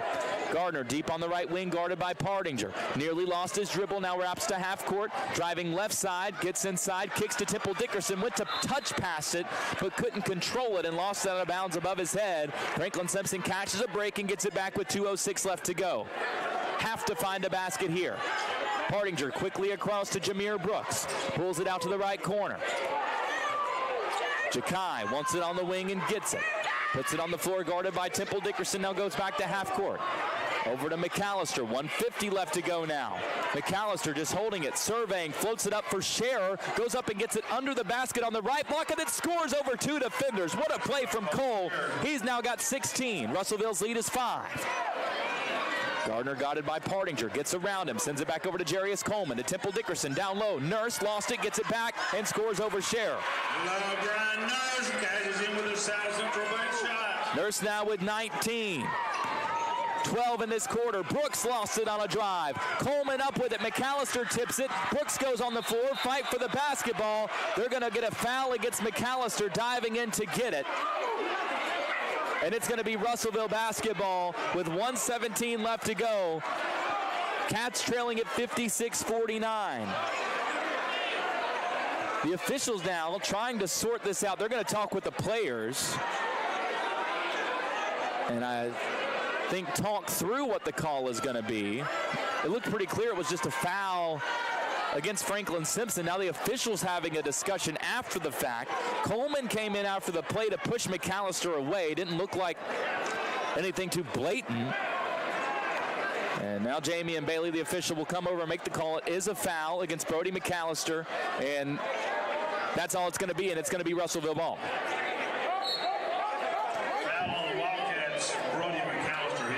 That is the fourth on McAllister. Doesn't matter at this point with 1:17 left to go in a 56-49 ball game. Gardner gets the inbound quickly. Partinger guarding him. Now it goes over on the right side. Controlled by Morrow. Leaves it on the baseline. Nurse, no look pass collected by Temple Dickerson. Scores on the block and the foul against Brooks. Basket good. Jacobian Temple Dickerson is a foul. Foul on Michael Denning, his third. Team fourth. JTD at the line for one. Temple Dickerson bends and fires up the free throw. It's good on that high arcing shot as well. He's got 5 in the quarter, 8 for the game. It's 59-49 Russellville with a 10-point lead with 1:05 left to go. Partinger has it up top, over to Brooks. Somebody's got to shoot it in fast, but it's ripped away instead by Temple Dickerson. All the way to the rack. Brooks swats it off the backboard. Partinger up ahead. McAllister fakes, and then he finishes for 2. Cats down by 8. 48 seconds left to go. Denning tries to knock it away, but fouls Gardner.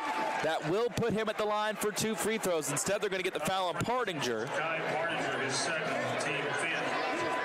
So as bad as this team has shot it at the line, 10 for 20 as a team, Gardner is 5 for 6. And he'll have 2 free throws here. He is a 58% shooter on the season, but buries the first to make it 60-51 with 46 seconds left to go.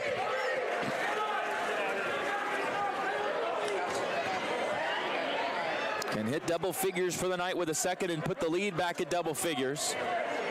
With 46 seconds on the clock. Rattles off, though, and it's 60-51. Here comes Brooks the other way for Franklin-Simpson. Runs into a double team and a blocking foul called with 41.8 on the clock. Foul on the bench. Martin Gardner, his third.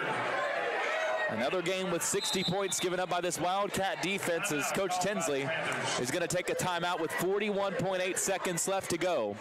60-51 the score. It will be Franklin-Simpson ball out of the timeout with a foul called. Should be an inbound from the far sideline from us. I mentioned this stat earlier. Franklin-Simpson picked up their first win of the season when giving up at least 60 points in that 1-point win at Todd County Central last Friday. But just 11-29 the last 5 seasons when giving up at least 60. And just 1-5 this year. And facing another loss here, trailing at 60-51, 41.8 seconds on the clock. We'll have the basketball. And if you foul the right guy, this is not a good free throw shooting team in Russellville. The problem on any miss has been the offensive rebounds given up. And that's led to 26 fourth quarter points for a Russellville team that had 34 through 3 quarters combined, and it just scored 5 in the third quarter. Both teams still getting instruction as they blow the whistle to get back underway out of the timeout. What a win this would be for a Russellville team that only won once in this district all of last year and couldn't touch Franklin-Simpson, a Wildcat team that knocked them out of the district tournament.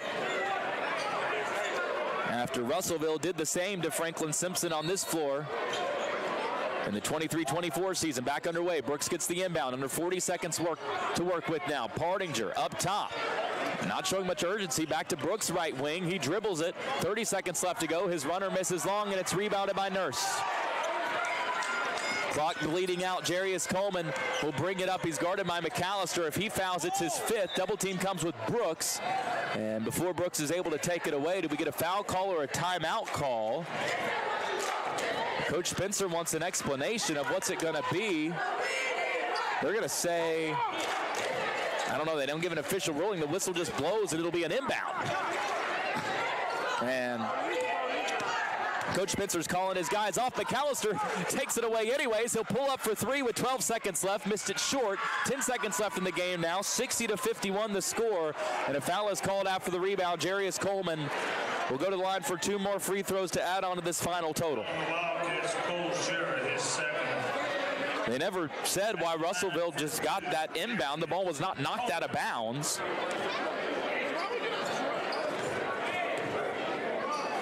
As as Coleman's first free throw misses long. He's got 18 points. Just behind the 19 from LeBron Nurse, with a handful of offensive rebounds to boot. Literally. Second free throw good, so Coleman matches him to go along with his 6 threes. 8 seconds left, 61-51. Partinger brings it across on the left side. Will just fire up a 3. It misses short.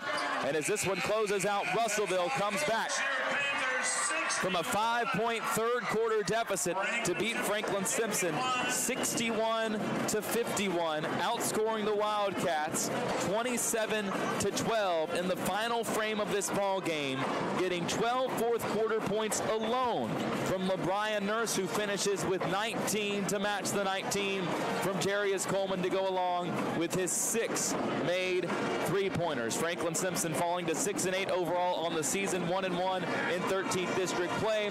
Russellville picking up win number 12. They now stand at 12-5, also 1-1 within the 13th district. We'll take a break. When we come back, we'll get you all the stats from this one as we wrap things up from Russellville High. Again, your final score, Panthers 61, Franklin-Simpson 51. Post-game show on the way after this on 92.3 WFKN.